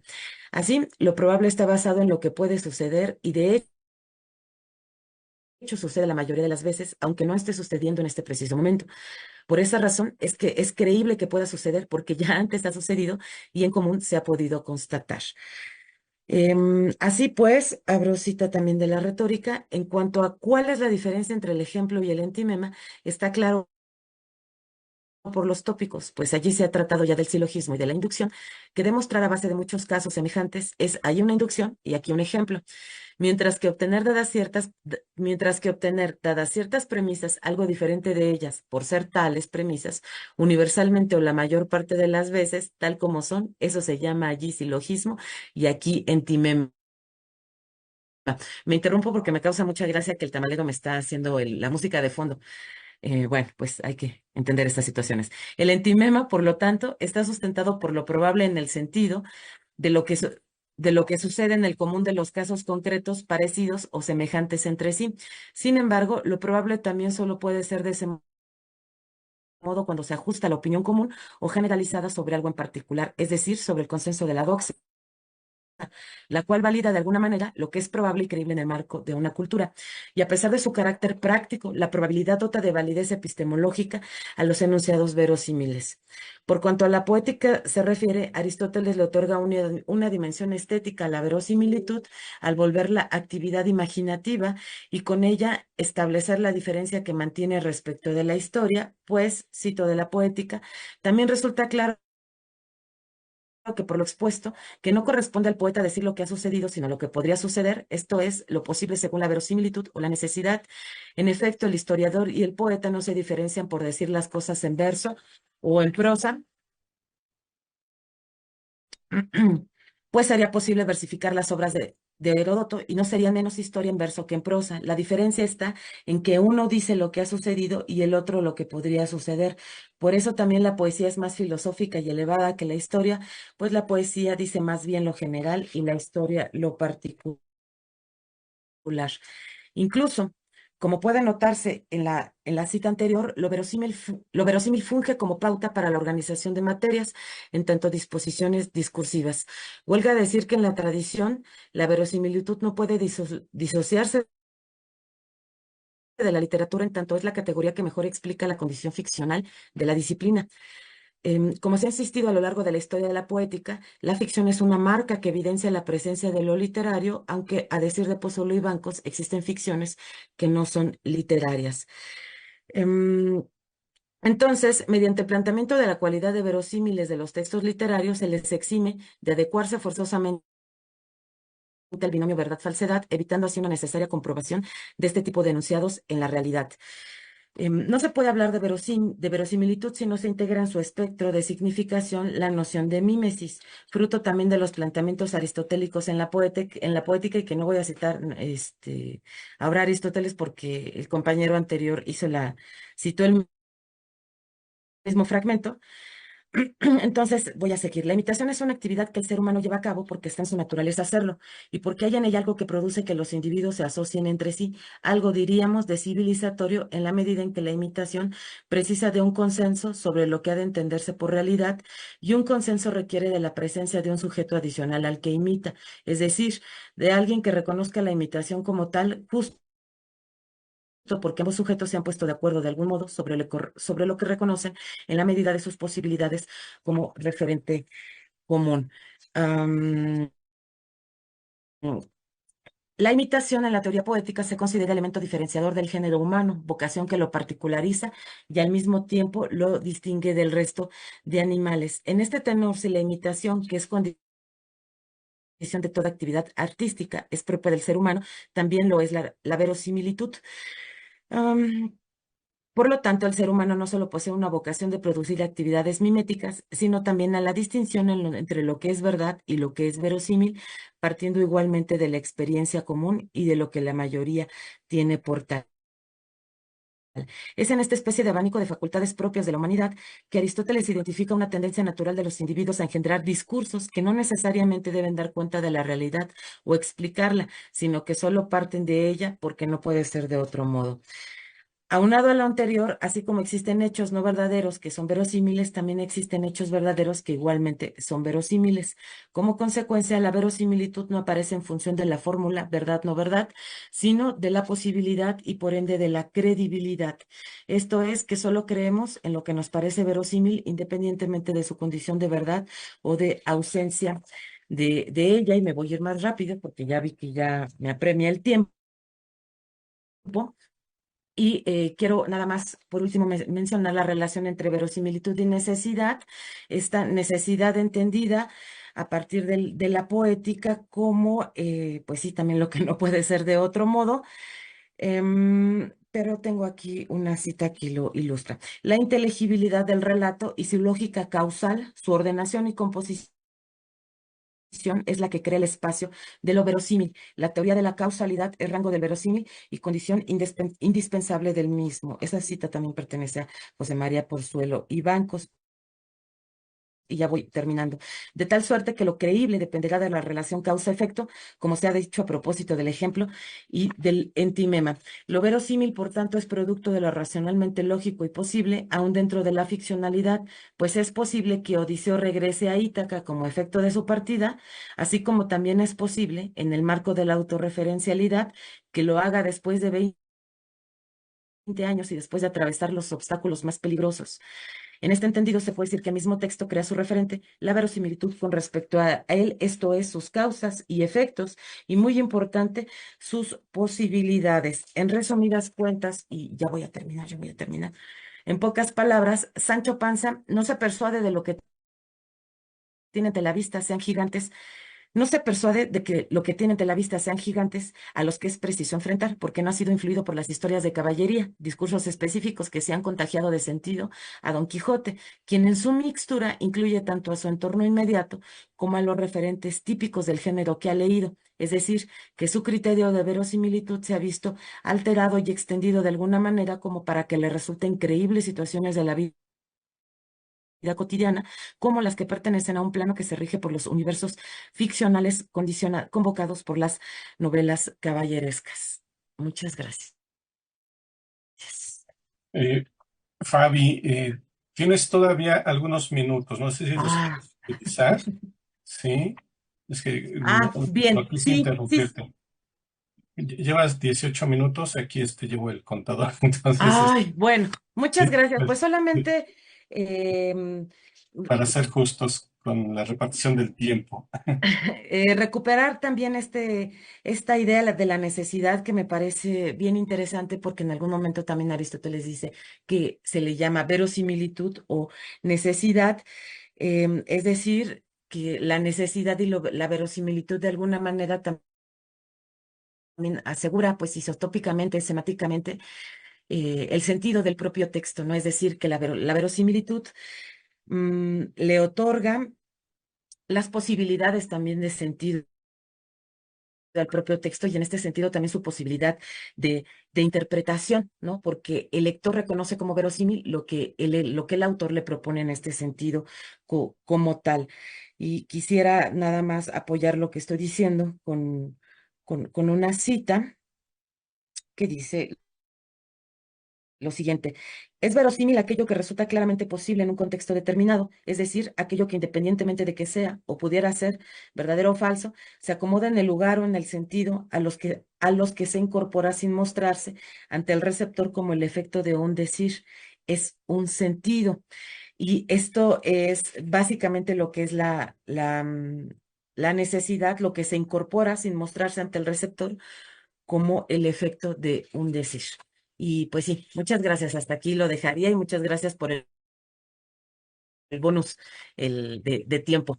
Muchas gracias. Muchas gracias, Fabi, por tu participación y por estas ideas tan interesantes que seguramente han despertado bastantes preguntas e inquietudes en nuestros escuchas. Vamos a darle paso a la maestra Paloma Marina Escobar y el maestro Carlos Andrés Gallego Arroyave. El maestro Carlos, si pueden encender su cámara, por favor. Qué gusto saludarles. Me voy a dar la licencia de leer algunas líneas sobre ustedes. Reciban un cordial saludo desde acá en la ciudad de Toluca. Paloma Marina Escobar es filósofa y especialista en docencia investigativa universitaria de la Universidad Católica Luis Amigó, egresada de la maestría en escritura creativa de la Universidad Adolfo Ibáñez de Chile. Actualmente se desempeña como docente del programa de filosofía y editora de la revista colombiana de Ciencias Sociales de la Universidad Católica Luis Amigó. Carlos Andrés Gallego Arroyave es filósofo y especialista en docencia investigativa universitaria de la Universidad Católica Luis Amigó, magíster en literatura y candidato a doctor en filosofía de la Universidad de Antioquia. Actualmente se desempeña como docente en la Universidad Católica Luis Amigó en el programa de filosofía y coordinador del semillero de investigación estética, poética y hermenéutica. La ponencia que ellos nos presentan tiene el título de El sacrificio y la muerte simbólica de Antígona como reconciliación, una mirada a través de Hölderlin y Zambrano. Pues sean bienvenidos, tienen la palabra. Profesor Josué, muchísimas gracias por la presentación. Nosotros estamos muy agradecidos por este espacio y bueno, quisiéramos entonces dar inicio. Nosotros queremos preguntar si nos escuchan, o bueno, ¿me escuchan bien? Sí, se escuchan bien. Igualmente tienen 25 minutos para desarrollar su tema. Perfecto, profesor, muchas gracias. Nosotros vamos a hacer un asunto más expositivo, entonces vamos a presentar pantalla para presentarles unas diapositivas.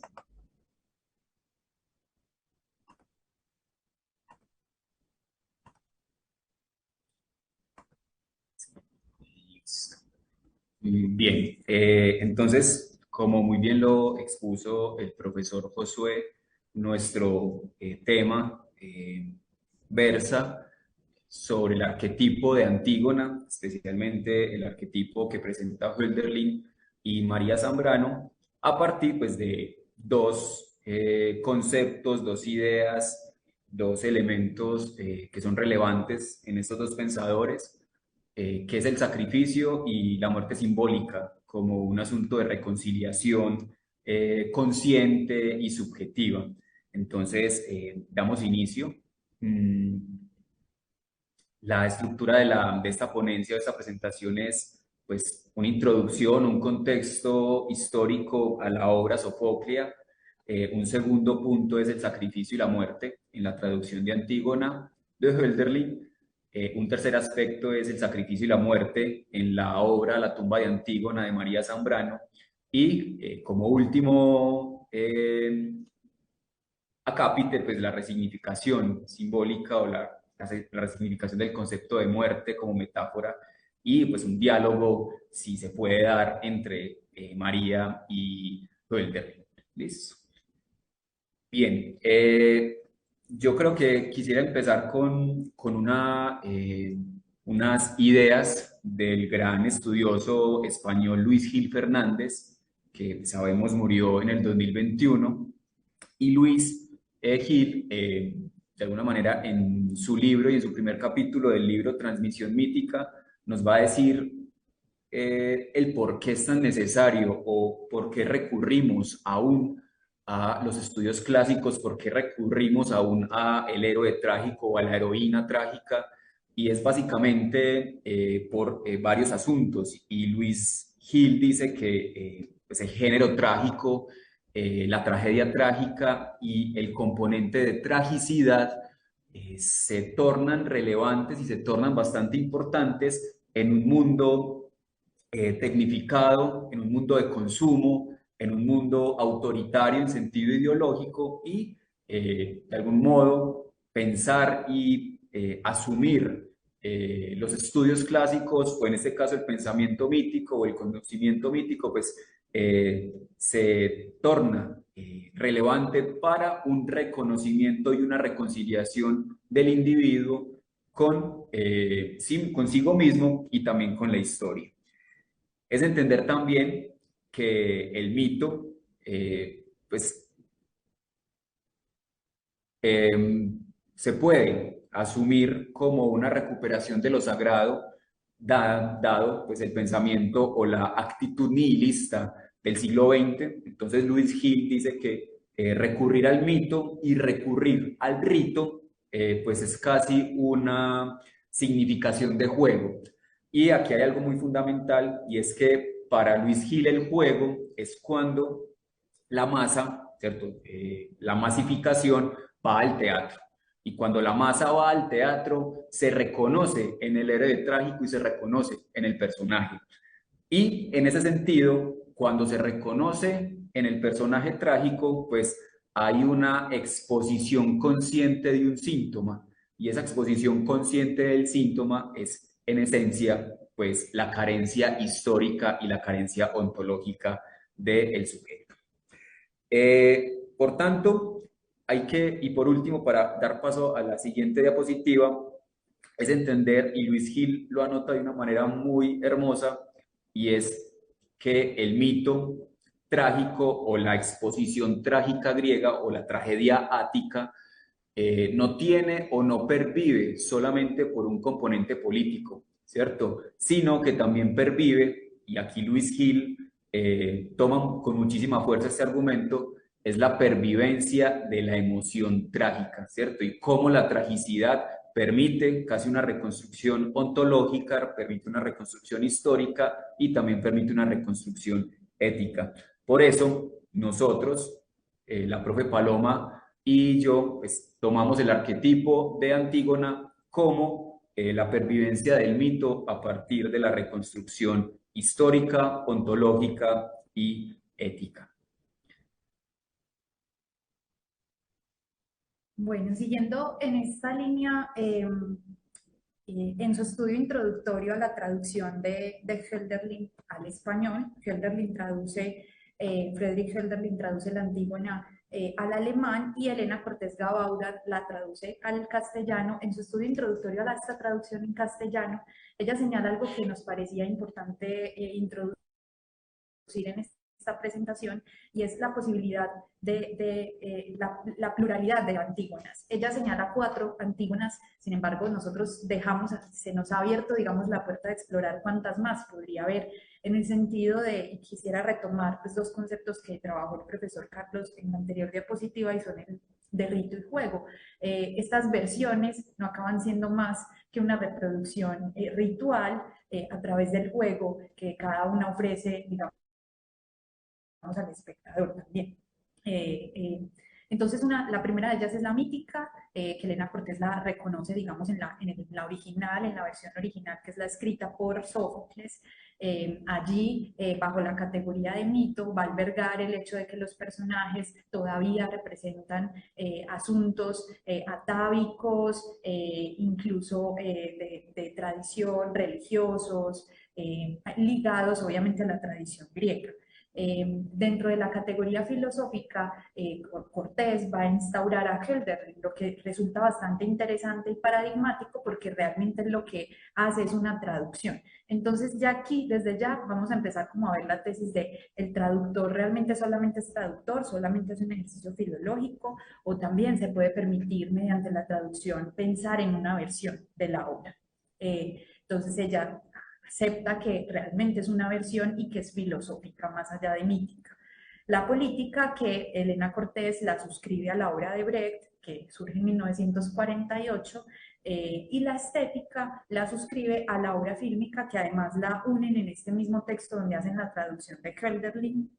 Es un texto muy bello, un libro muy bello que tiene la película y tiene la traducción de Elena Cortés y Arturo Leite.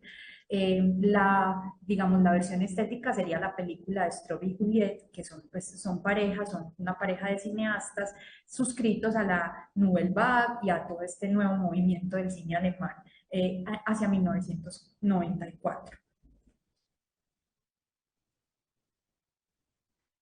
Nos permitimos entonces entrar ya en cuestión porque hay dos conceptos fundamentales que queremos trabajar en la presentación y son el de muerte y sacrificio. Este es un fragmento del original Sofocleo en el que aparece la muerte así en los personajes. Dice Antígona: oí que de la manera más lamentable pereció la extranjera Frigia, hija de Tántalo, junto a la cima del Sipilo. La mató un crecimiento de las rocas a modo de tenaz hiedra, y a ella, a medida que se va consumiendo, ni las lluvias ni la nieve la abandonan, según cuentan los hombres, y se empapan las mejillas bajo sus ojos que no dejan de llorar. El destino me adormece de modo muy semejante a ella. El coro responde: pero era una diosa y del linaje de los dioses, mientras que nosotros somos mortales y de linaje mortal. Sin embargo, muriendo es glorioso oír decir que has alcanzado un destino compartido con los dioses en vida y después en la muerte. Acá hay una visión doble y paradigmática de la muerte. El coro se reconoce mortal, se reconocen hombres mortales y reconocen en Antígona una parcela de divinidad, con lo cual ya podemos ver vestigios de que hablamos de una muerte simbólica y no una muerte fáctica. Bien, para introducir al pensador del que vamos a hablar, que ejerce esta traducción sobre Antígona, bueno, pues Hölderlin es un pensador del siglo XVIII, muere en 1800 y tanto, pierde la cordura hacia 1800, o eso es lo que pues, todos sus biógrafos acuñan, una locura de casi 20, más de 2 décadas, y esto no lo digo como a modo anecdótico, sino que el producto de traducción de Antígona y de Edipo, varios intelectuales de la época contemporáneos de él lo suscriben o lo adjudican a su locura. Con lo cual su traducción, la primera reacción que generó en los círculos intelectuales, entre ellos sus amigos más cercanos, en sus amigos generó compasión. Schelling le escribe muy alterado una carta a Hegel, porque Hölderlin estudia en el seminario de Tubinga con Schelling y Hegel. Esto es importante porque Hölderlin ejerce una influencia muy grande sobre los pensamientos de estos dos intelectuales. Pero bueno, eso no es la cuestión de esta ponencia. Schelling, pues compasivo, le dice: creo que está perdiendo la cordura. Sin embargo, en otros círculos ya más crueles hay burla y hasta las lágrimas se ríen de él, según en algunas cartas narran cómo se recibe la Antígona de Hölderlin.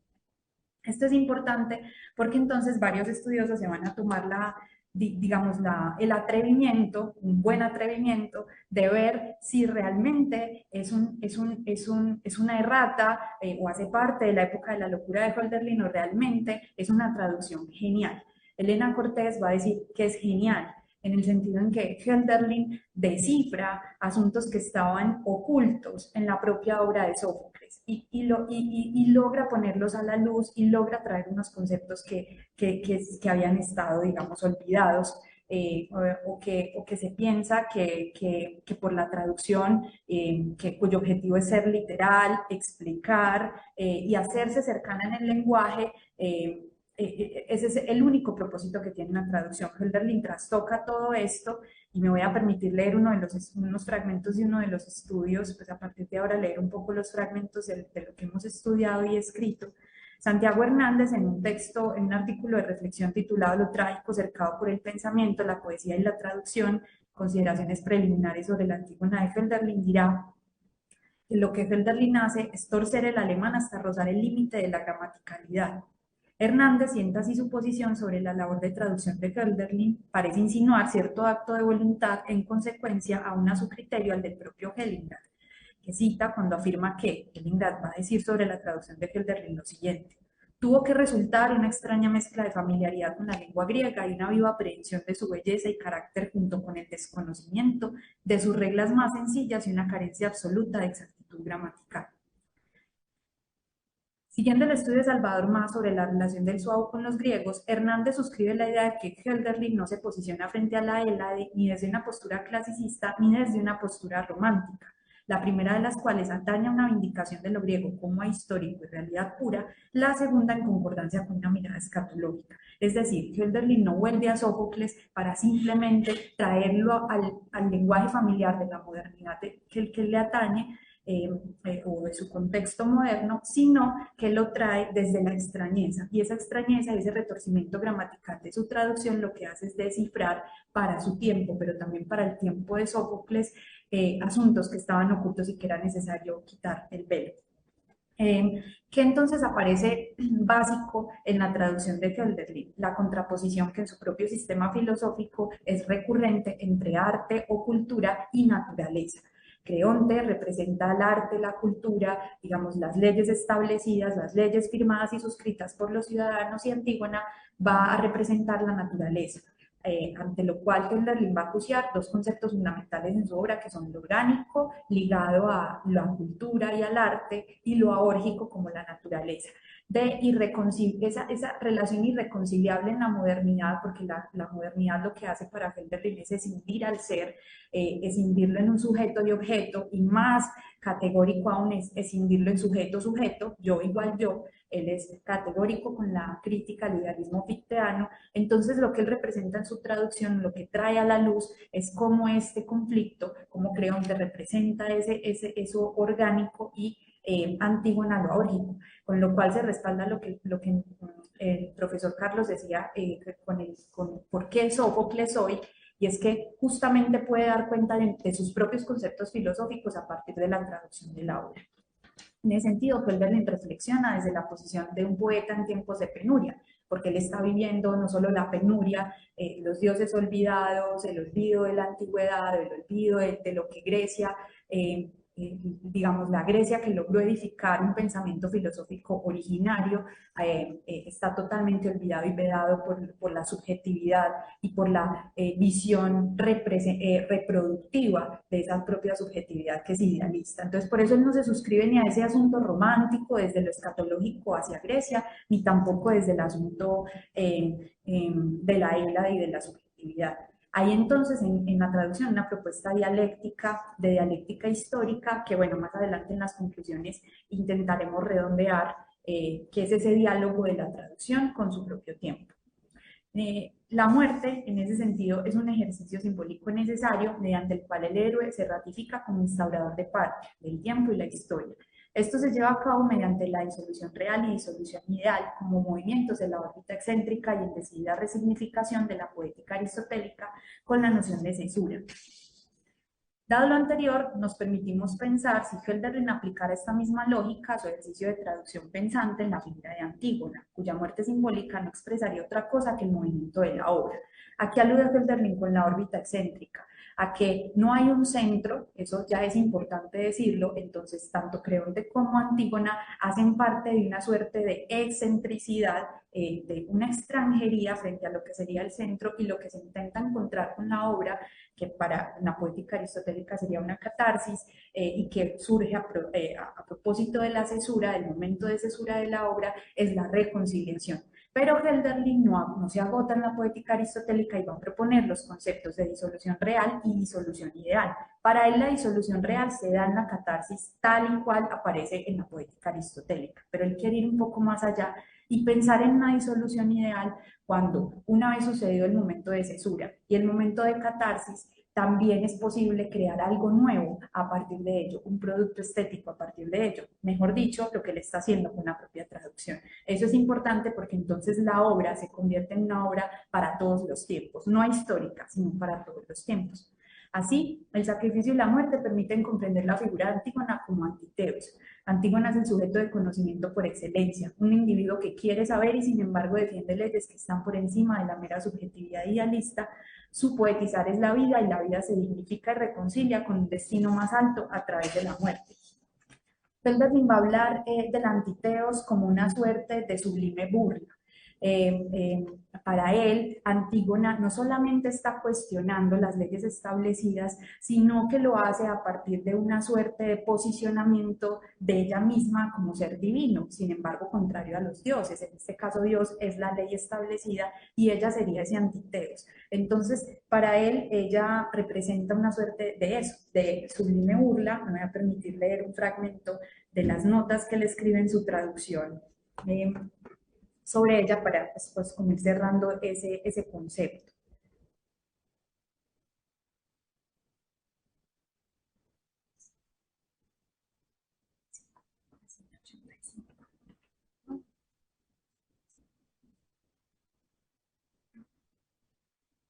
El rastro supremo de Antígona, la sublime burla, hasta donde la sagrada locura es la más alta manifestación humana, y aquí más alma que lenguaje. Supera todo el resto de sus intervenciones habladas, y es que además también es necesario hablar así de la belleza, en superlativo, porque la dignidad en la actitud, entre otras cosas, también reside en lo superlativo del espíritu humano y de la virtuosidad heroica. Todo el tiempo en la obra se está haciendo alusión a que ella tiene la parcela divina o ha ganado la parcela de los muertos, pero esto igualado a una parcela de la divinidad. Por eso él la suscribe, digamos, como a esta naturaleza antiteica o antidios, antiteos, la propia Antígona, porque ella se pone a sí misma desde un rasgo de dignidad superior que ya no requiere ni siquiera la lengua para legitimarse y no requiere de una ley escrita para legitimarse, porque esas leyes se agotan y para ella las leyes que, o por lo menos las leyes que ella está defendiendo, son infinitas. En ese sentido, Antígona logra, dentro de esa órbita excéntrica, una suerte de reconciliación consigo misma, porque es un sujeto de conocimiento, ansioso de saber, y además digno por ese conocimiento que ha logrado su trabajo con los muertos o su defensa de los muertos, porque a la muerte ya no la puede defender la subjetividad, a la muerte ya no la puede defender ese ser escindido que es sujeto-objeto, la muerte está allende a la parcela del conocimiento humano, a la parcela del conocimiento humano que tanto defiende la modernidad que le toca vivir a Hölderlin, y es por eso que Antígona representa como esta nueva vindicación de lo que sería el ser previo a la decisión, un ser originario, un ser reconciliado con lo infinito, a lo que no se puede acceder por el conocimiento apodítico, por el conocimiento que los propios idealistas están defendiendo y que Hölderlin critica con tanto ahínco.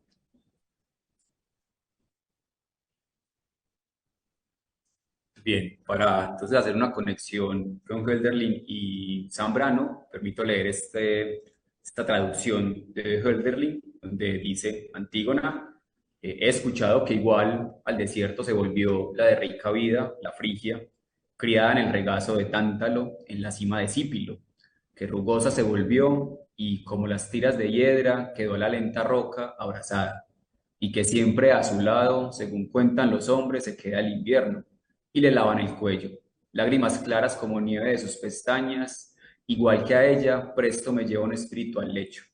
El coro le contesta: en verdad, declarada sagrada y sagradamente engendrada es esta, empero nosotros de la tierra engendrados y terrenales somos. Pareces tú de igual modo, más cosa grande escuchar que, igual a los iguales a Dios, es el lote que obtuviste en vida y luego en muerte, y luego muerta. Sabemos que hay una distinción aproximada de 150, 160 años entre Hölderlin y Zambrano. Sin embargo, uno podría encontrar una relación muy estrecha entre estos dos. Realmente uno no sabe si María leyó con muchísimo detalle a Hölderlin, pero María en algunos textos va a elogiar y va a enaltecer muchísimo la postura trágica, poética de Hölderlin.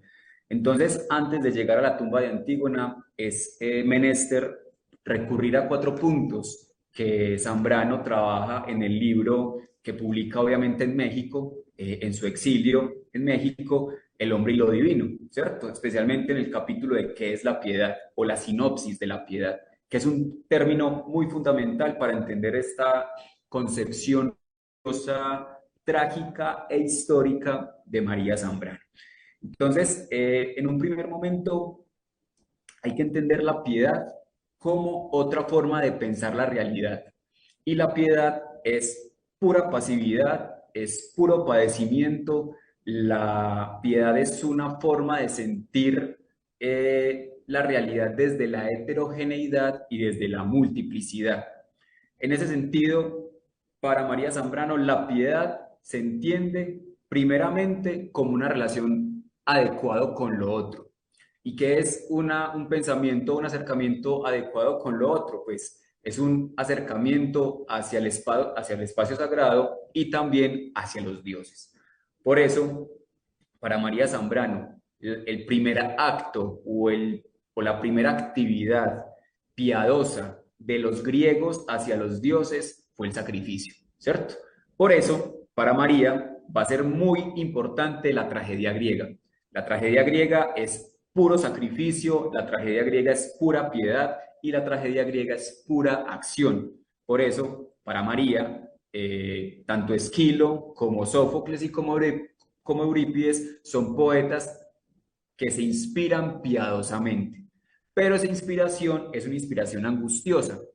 ¿Por qué? Porque María Zambrano va a decir que el hombre contemporáneo tiene una distinción o hay una diferencia y una fractura total entre el espacio terrenal o el espacio humano y el espacio sagrado. Y María va a decir que el puente que va a posibilitar esa conexión entre lo humano y lo sagrado es la tragedia griega. En especial, pues para María va a ser Antígona. Entonces, la tragedia griega es el oficio puro de la piedad, pues en la tragedia griega encontramos y escuchamos invocaciones, escuchamos decires, hay sacrificios, hay una invocación a lo otro. Cuando lo otro no está, sabemos que en Antígona los dioses no aparecen de forma patente. Entonces, desde una acción desmesurada, es decir, desde la hibris, está la posibilidad subjetiva de renacer, ¿cierto? En ese sentido, es importante entender qué es la tumba de Antígona. La tumba de Antígona, María Zambrano la publica en 1967, cuando está en Francia, perdón, cuando está en los Alpes suizos, franceses, lo que se denomina como la Pies, y es entender también que la tumba de Antígona es casi una construcción apropiadora o de apropiación poética, ¿cierto? Porque aquí no hay una traducción, porque Zambrano no tiene el propósito de traducir, sino que tiene el propósito de generar casi una poética de la tragedia, ¿cierto? Y es entender entonces 4 puntos fundamentales que son para María esenciales, que es el sacrificio y el no morirse, ¿cierto? Porque Antígona no se suicida y Antígona no se muere en la tumba de Antígona. Zambrano no mata y por eso y culpa muchísimo a Sófocles de haber matado a Antígona. Antígona no puede morir. Antígona no puede morir porque la piedad de Antígona y el sacrificio de Antígona es precisamente el reconocimiento y la reconstrucción histórica y ontológica desde un saber trágico. Por eso no podemos matar a Antígona, sino que Antígona vive en muerte. ¿Y cuál es la vida en muerte? Pues quedarse en la grieta, quedarse en la tumba. Y entre más oscura y entre más alejada esté de la luz del sol, entre más esté inserta en la oscuridad y en las tinieblas, es más posible que encuentre la aurora, ¿cierto? Entonces, Antígona o el propósito de Antígona en su tumba es descender a los infiernos. Yo desciendo a los infiernos, yo estoy más cercano al espacio sagrado que es pura oscuridad para poder tener casi una anábasis, ¿cierto? Casi un ascenso nuevamente, pero no un ascenso a un espacio no piadoso, sino todo lo contrario, a un espacio piadoso. ¿Y cuál es el espacio piadoso para María Zambrano y para Antígona? Pues es la presencia de la razón poética. Entonces, nosotros debemos exponer y debemos decir que en toda la tumba de Antígona, la personaje trágica, es decir, Antígona, habla constantemente con los muertos. Ella no quiere hablar con los vivos, no le interesa hablar con los vivos, ¿cierto? Ella muerta en vida necesita estar a solas y básicamente lo que hacen los muertos es que se acercan a ella, se acercan a Antígona para poder también revivir y renacer. Cuando Antígona conversa con Edipo, ¿cierto? Edipo le dice que ella es casi un sujeto, una persona purificadora, entonces necesita que purifique a Edipo. Lo mismo pasa con Yocasta, lo mismo pasa con Hemón, lo mismo pasa cuando habla con Eteocles y con Polinices. Hay una necesidad de estos muertos de que Antígona purifique y les dé un nuevo nacimiento. Y Antígona no quiere eso, no quiere recuperar a los otros, no quiere recuperar a su familia, sino que quiere recuperarse a ella misma para luego recuperar tanto su historia en sentido individual como la historia en sentido colectivo. Y por eso es tan importante y es tan valioso el texto de la tumba de Antígona, en el sentido de que María Zambrano encuentra en este arquetipo y en este mito una herramienta y un medio para poder hacer su sistema racional y poético. ¿Y cuál es su sistema racional y poético? Pues hacer una catábasis, un descenso a los infiernos, estar muchísimo tiempo en el espacio sagrado y luego ascender. Por eso, y para ya ir terminando esta parte que me corresponde, quisiera pues como tener en cuenta, o les invito a que lean la tumba de Antígona, especialmente el prólogo, porque el prólogo es casi una nueva poética, es decir, está haciendo una crítica fuerte a la poética aristotélica, y María propone otra forma de concebir tanto la figura de Antígona como la tragedia griega, ¿cierto? En ese sentido, pues también es importante reconocer y mirar la presencia de otro personaje o de otro personaje que recurre María, y es la nodriza. Para María Zambrano, la presencia de la nodriza es casi el otro plano de la realidad, ¿cierto? Ese otro plano que el racionalismo excesivo de la filosofía ocultó, desprestigió, olvidó, y Antígona, en conversación con la nodriza, nos está mostrando otra realidad. ¿Y cuál es esa otra realidad? Pues la posibilidad de conectar por medio del sacrificio y por medio de una muerte simbólica, conectar con el espacio sagrado. Entonces, en suma, entender el sacrificio y la muerte en la tumba de Antígona en María Zambrano es reconocer que no debemos matar a Antígona, sino que su muerte en vida es básicamente el renacimiento de ella misma y de la colectividad. No sé si... Bien, ya para ir terminando, entonces tenemos 3 conclusiones especiales. La primera conclusión es la condición del exilio.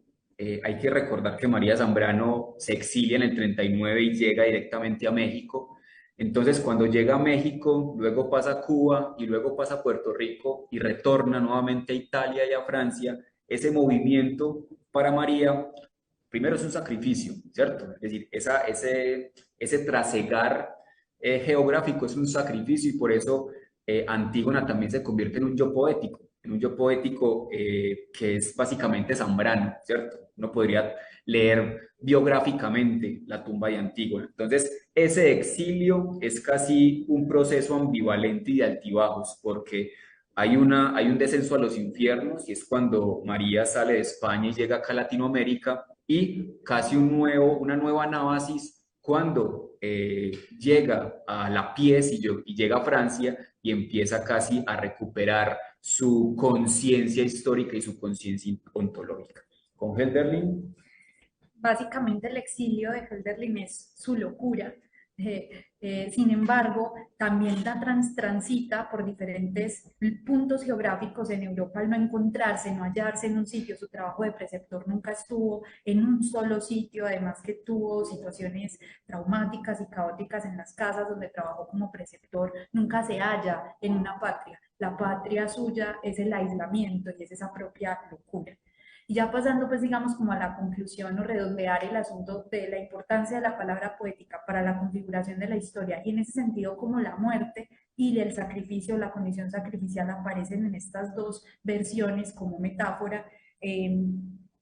Se pone en evidencia una problematización de suma importancia para situarnos en el ejercicio de Hölderlin como traductor, y es que exista una suerte de origen arcaico de la hermenéutica como forma de decir lo oculto a sabiendas de su imposibilidad, como forma de cruzar horizontes temporales divididos, Hélade y Hesperia. Es un afluente de pensamiento cuya raíz es la palabra original, en este caso la tragedia de Sófocles. Si seguimos esta lógica, Hölderlin no tiene interés alguno en narrar mediante el ejercicio de traducción, sino señalar la ocultación como evidencia de que siempre hay algo más en la propia desembocadura que no se dijo ni se dirá, pues no existen palabras para hacerlo.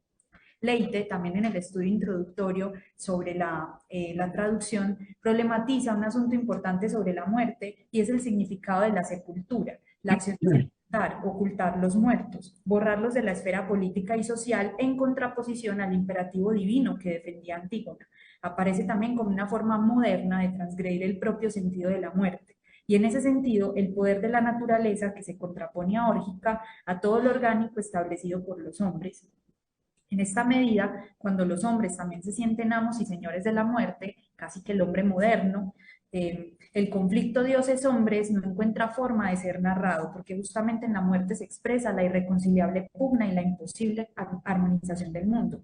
Hölderlin así también se suscribiría a una suerte de yo poético en la figura de Antígona. Él utiliza a Antígona Un minuto, por favor. Perfecto. Como ese sujeto capaz de reconciliar lo irreconciliable, de transitar en la órbita excéntrica y reconciliable.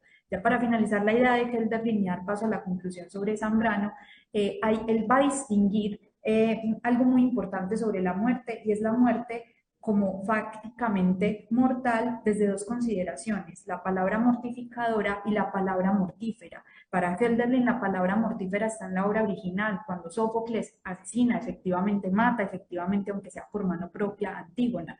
Para Hölderlin es necesario evocar o ir a la palabra mortificadora, que aun cuando no mate fácticamente, lo haga simbólicamente. Para no ser un repetitivo y poder cerrar, entonces es entender la muerte y el sacrificio como metáforas en el sentido de dos elementos fundamentales, que es la sangre y el amor, ¿cierto? Para María Zambrano, estos dos elementos que están insertos en el sacrificio y la muerte son bastante importantes en el sentido de que permiten la concepción, la percepción, la observación y el acercamiento profundo con el otro plano de la realidad. Y el otro plano de la realidad para María Zambrano es esencialmente lo sagrado y su relación con los dioses. Agradecemos muchísimo la atención y bueno, muchas gracias, y estamos entonces atentos a la retroalimentación de esta. Muchas gracias, agradecemos su participación. Nos quedan unos minutos. A ver, déjenme ver cuánto nos quedan. Nos quedan 11 minutos para poder entablar un diálogo entre los ponentes con los participantes que se encuentran también de otras mesas, los asistentes, y checamos si hay algunos comentarios y preguntas en las redes sociales. Por favor, si alguien desea pues hacer algún comentario, alguna reflexión, levanten la mano o pues pueden tomar el micrófono.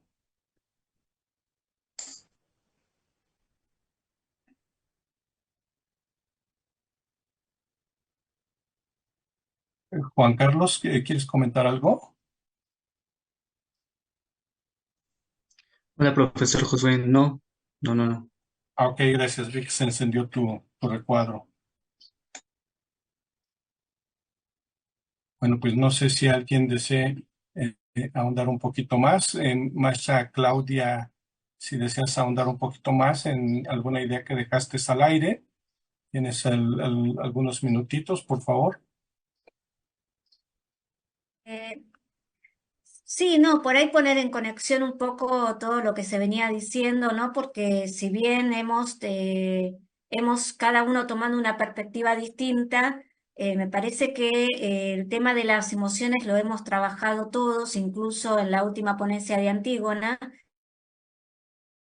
Y en todo caso a mí, por ejemplo, ya que tengo la palabra yo en este momento, llamado la atención, o por ejemplo en el trabajo de la profesora Fabiola, que si ya que no va a haber consultas o o demás si yo podría intervenir en ese sentido, porque a mí me llamó, ella hace comienza su trabajo con la contraposición entre la poética y lo que son las ciencias en Aristóteles, y a mí una de las cuestiones que siempre me llama la atención, ¿no? Sobre todo con la noción de verosimilitud que ella maneja, es que, por ejemplo, la física o la ética también está atravesada por esa particularidad de que su objeto de estudio no es lo que sucede siempre o por necesidad, sino la mayoría de las veces, ¿no? Como marcando una cierta regularidad.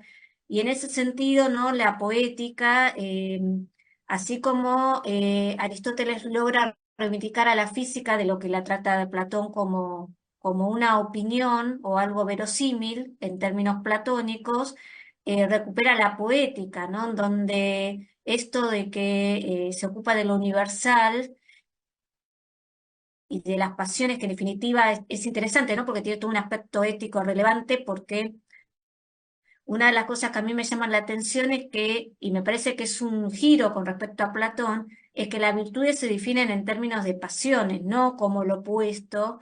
En ese sentido, me parece que hace tuvo como una reivindicación, y una de las grandes reivindicaciones es que finalmente la poética no es una técnica en el mejor sentido de la palabra, ¿no? Si uno tiene en cuenta metafísica, la definición de la tecné como aquello que versa sobre causas y principios, en definitiva, ¿no?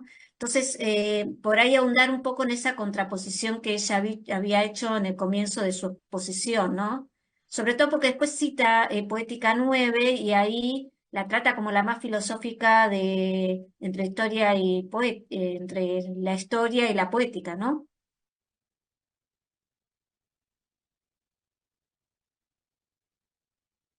Fabi, Sí, tienes la palabra. sí, muchas gracias, Claudia, por, por la atención. Em, sí, lamentablemente siempre me sucede lo mismo, que no soy como muy consciente del tiempo y siempre me atropello y me carrereo y todo este juego tan bonito que yo había diseñado, bueno, sí, que yo había propuesto de seguir este hilo del ejemplo que daba de los molinos de viento, pues se fue así como un poco disolviendo, porque fui saltando algunas partes y así cuando volteaba a ver el reloj, ¿no? Entonces entraba como un poco en pánico. Em, sí, pues básicamente esta introducción que hemos hecho ha estado pensada en función de que la mímesis es un criterio que a lo largo de la historia de las ideas ha permitido clasificar las disciplinas y clasificar en este sentido la poética como una disciplina, como sí un campo categorial que está totalmente relacionado con la idea de la ficción, ¿no? Y que la ficción está sumamente, la ficción se edifica sobre el concepto de verosimilitud, ¿no? Entonces, por un lado, y también la otra disciplina que retomamos para este trabajo, perdón por el ruido, pero en verdad cada que es mi turno de participar, la gente se orquesta aquí toda una sinfonía de ruidos que bueno. Entonces, sí, la otra disciplina en de la que nos ocupamos, que fue la retórica, también pues estaba, pese a que no está, por supuesto, es muy polémico integrarla en el lado de las ciencias y que Platón tampoco le parece muy simpática la cuestión de la retórica en un primer momento, ¿no? Al menos en un primer momento en el Gorgias. También identificamos y que esta disciplina, que la retórica, también parte y tiene como un eje principal la noción de verosimilitud, en cuanto Aristóteles habla de una demostración que, vamos, el discurso cuando no hay testimonios, hechos que puedan probar la inocencia o la culpabilidad de alguien, por ejemplo, entonces para esos momentos está el discurso y entonces el discurso hace las veces de las pruebas, ¿no? Y las pruebas entonces se guían por un procedimiento retórico que está constituido tanto como por el entimema como por el ejemplo, ¿no? Y en este caso el entimema es un silogismo que solamente está basado en premisas probables, ¿no? Entonces verosímiles y no verdaderas, ¿no? Esa era como un poco la idea, y para comenzarlo, pues se nos ocurrió y se nos hizo pertinente hacer esta distinción. Por aquí lo estaba buscando, pero la verdad es que no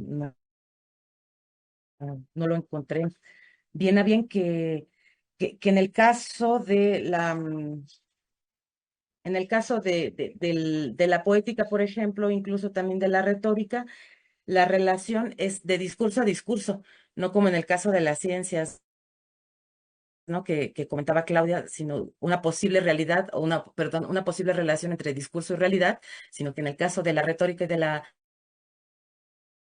de la poética estamos en una relación discurso a discurso. No encontré la cita, pero es de Manuel Asensi. Bueno, un poco eso, porque creo que nos sobran 3 minutos. Muchas gracias. Muchas gracias, Fabiola. Pues, tienes razón, tenemos 3 minutos, estamos sobre el tiempo, ¿no? Pero claro que podemos dar oportunidad a una pregunta más para no dejar la intención en el aire. Adelante, colegas.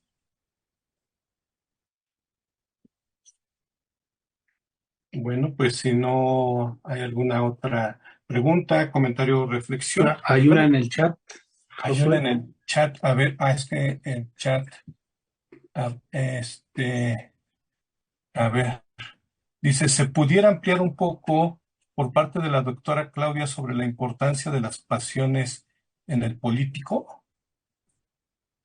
Sí, El Político es una obra del que conservamos creo que menos de 10 fragmentos, y buena parte de esos fragmentos son de Séneca acerca de su tratado sobre la ira, y de Cicerón, en donde básicamente lo que establece en relación con las pasiones es esta impronta de que las pasiones es algo que son por naturaleza, que también está en Ética Nicomaquea, en donde los afectos se contraponen a las virtudes, en tanto que las virtudes, la disposición es natural, pero son hábitos o disposiciones habituales, y en este sentido se adquieren o por una enseñanza o por un sistema de habituación. Pero lo que recalcan y la crítica que hace Cicerón, y por eso lo trae Aristóteles, es que básicamente resalta no solo el hecho de que son naturales, sino que además son beneficiosas, porque básicamente lo lo que motoriza la acción para Aristóteles es la pasión, porque es lo que determina el movimiento que implica la acción. Y las virtudes, en todo caso, es la disposición que uno tiene en relación con estas pasiones. Entonces, en consonancia con retórica y demás, hay todo un proceso cognitivo en estas pasiones que implica una cuestión de creencias y cómo uno actúa frente a eso. Y eso es lo que en última instancia determina la acción y el hecho de que nosotros tengamos determinados fines y estemos movidos a alcanzar esos fines. En ese sentido, a mí me parece que toda la estructura de la ética gira, y por eso la importancia, supongo que en el político de las pasiones, gira en torno a cómo se articula la noción de las pasiones con las virtudes. El político va en paralelo un poco con la obra República, si uno quiere, de Platón, y con el político, porque en definitiva también es cómo hay que educar al político para que reaccione o tenga acciones o pueda generar una legislación pertinente. Si bien no nos quedan fragmentos de esa naturaleza, por ejemplo, los fragmentos que recuperamos a través de Séneca habla principalmente de la ira y cómo Aristóteles considera que la ira, que es una pasión que por lo general uno no la tiene con una buena connotación, son beneficiosas porque en definitiva no tener nada de ira o tenerla en exceso es lo que es un mal para el hombre, pero enojarse en la medida adecuada cuando es debido y de la forma correcta, es lo que hace que el hombre pueda obrar de la manera más conveniente. Entonces, las pasiones no es algo que hay que erradicar, primeramente porque las tenemos naturalmente, y segundo porque bien encausadas son los que permiten que el hombre actúe de una manera correcta, ¿no? No sé si respondo en el breve tiempo que nos quedaba de manera satisfactoria a la pregunta, ¿no? Muchas gracias, maestra Claudia. Esta pregunta la hizo Roberto Ramírez. Nos acompaña desde el norte del país, aquí de México. Y bueno, pues el tiempo se nos ha terminado. Agradecemos infinitamente a todos los participantes. Maestro Carlos, un saludo hasta Colombia. Maestra Paloma, igualmente. Maestra Claudia, qué gusto saludarte. Fabi, nuevamente un gusto. Te dejo los micrófonos, Fabi, para que continúes con la moderación de nuestra siguiente mesa. Un gusto saludarles.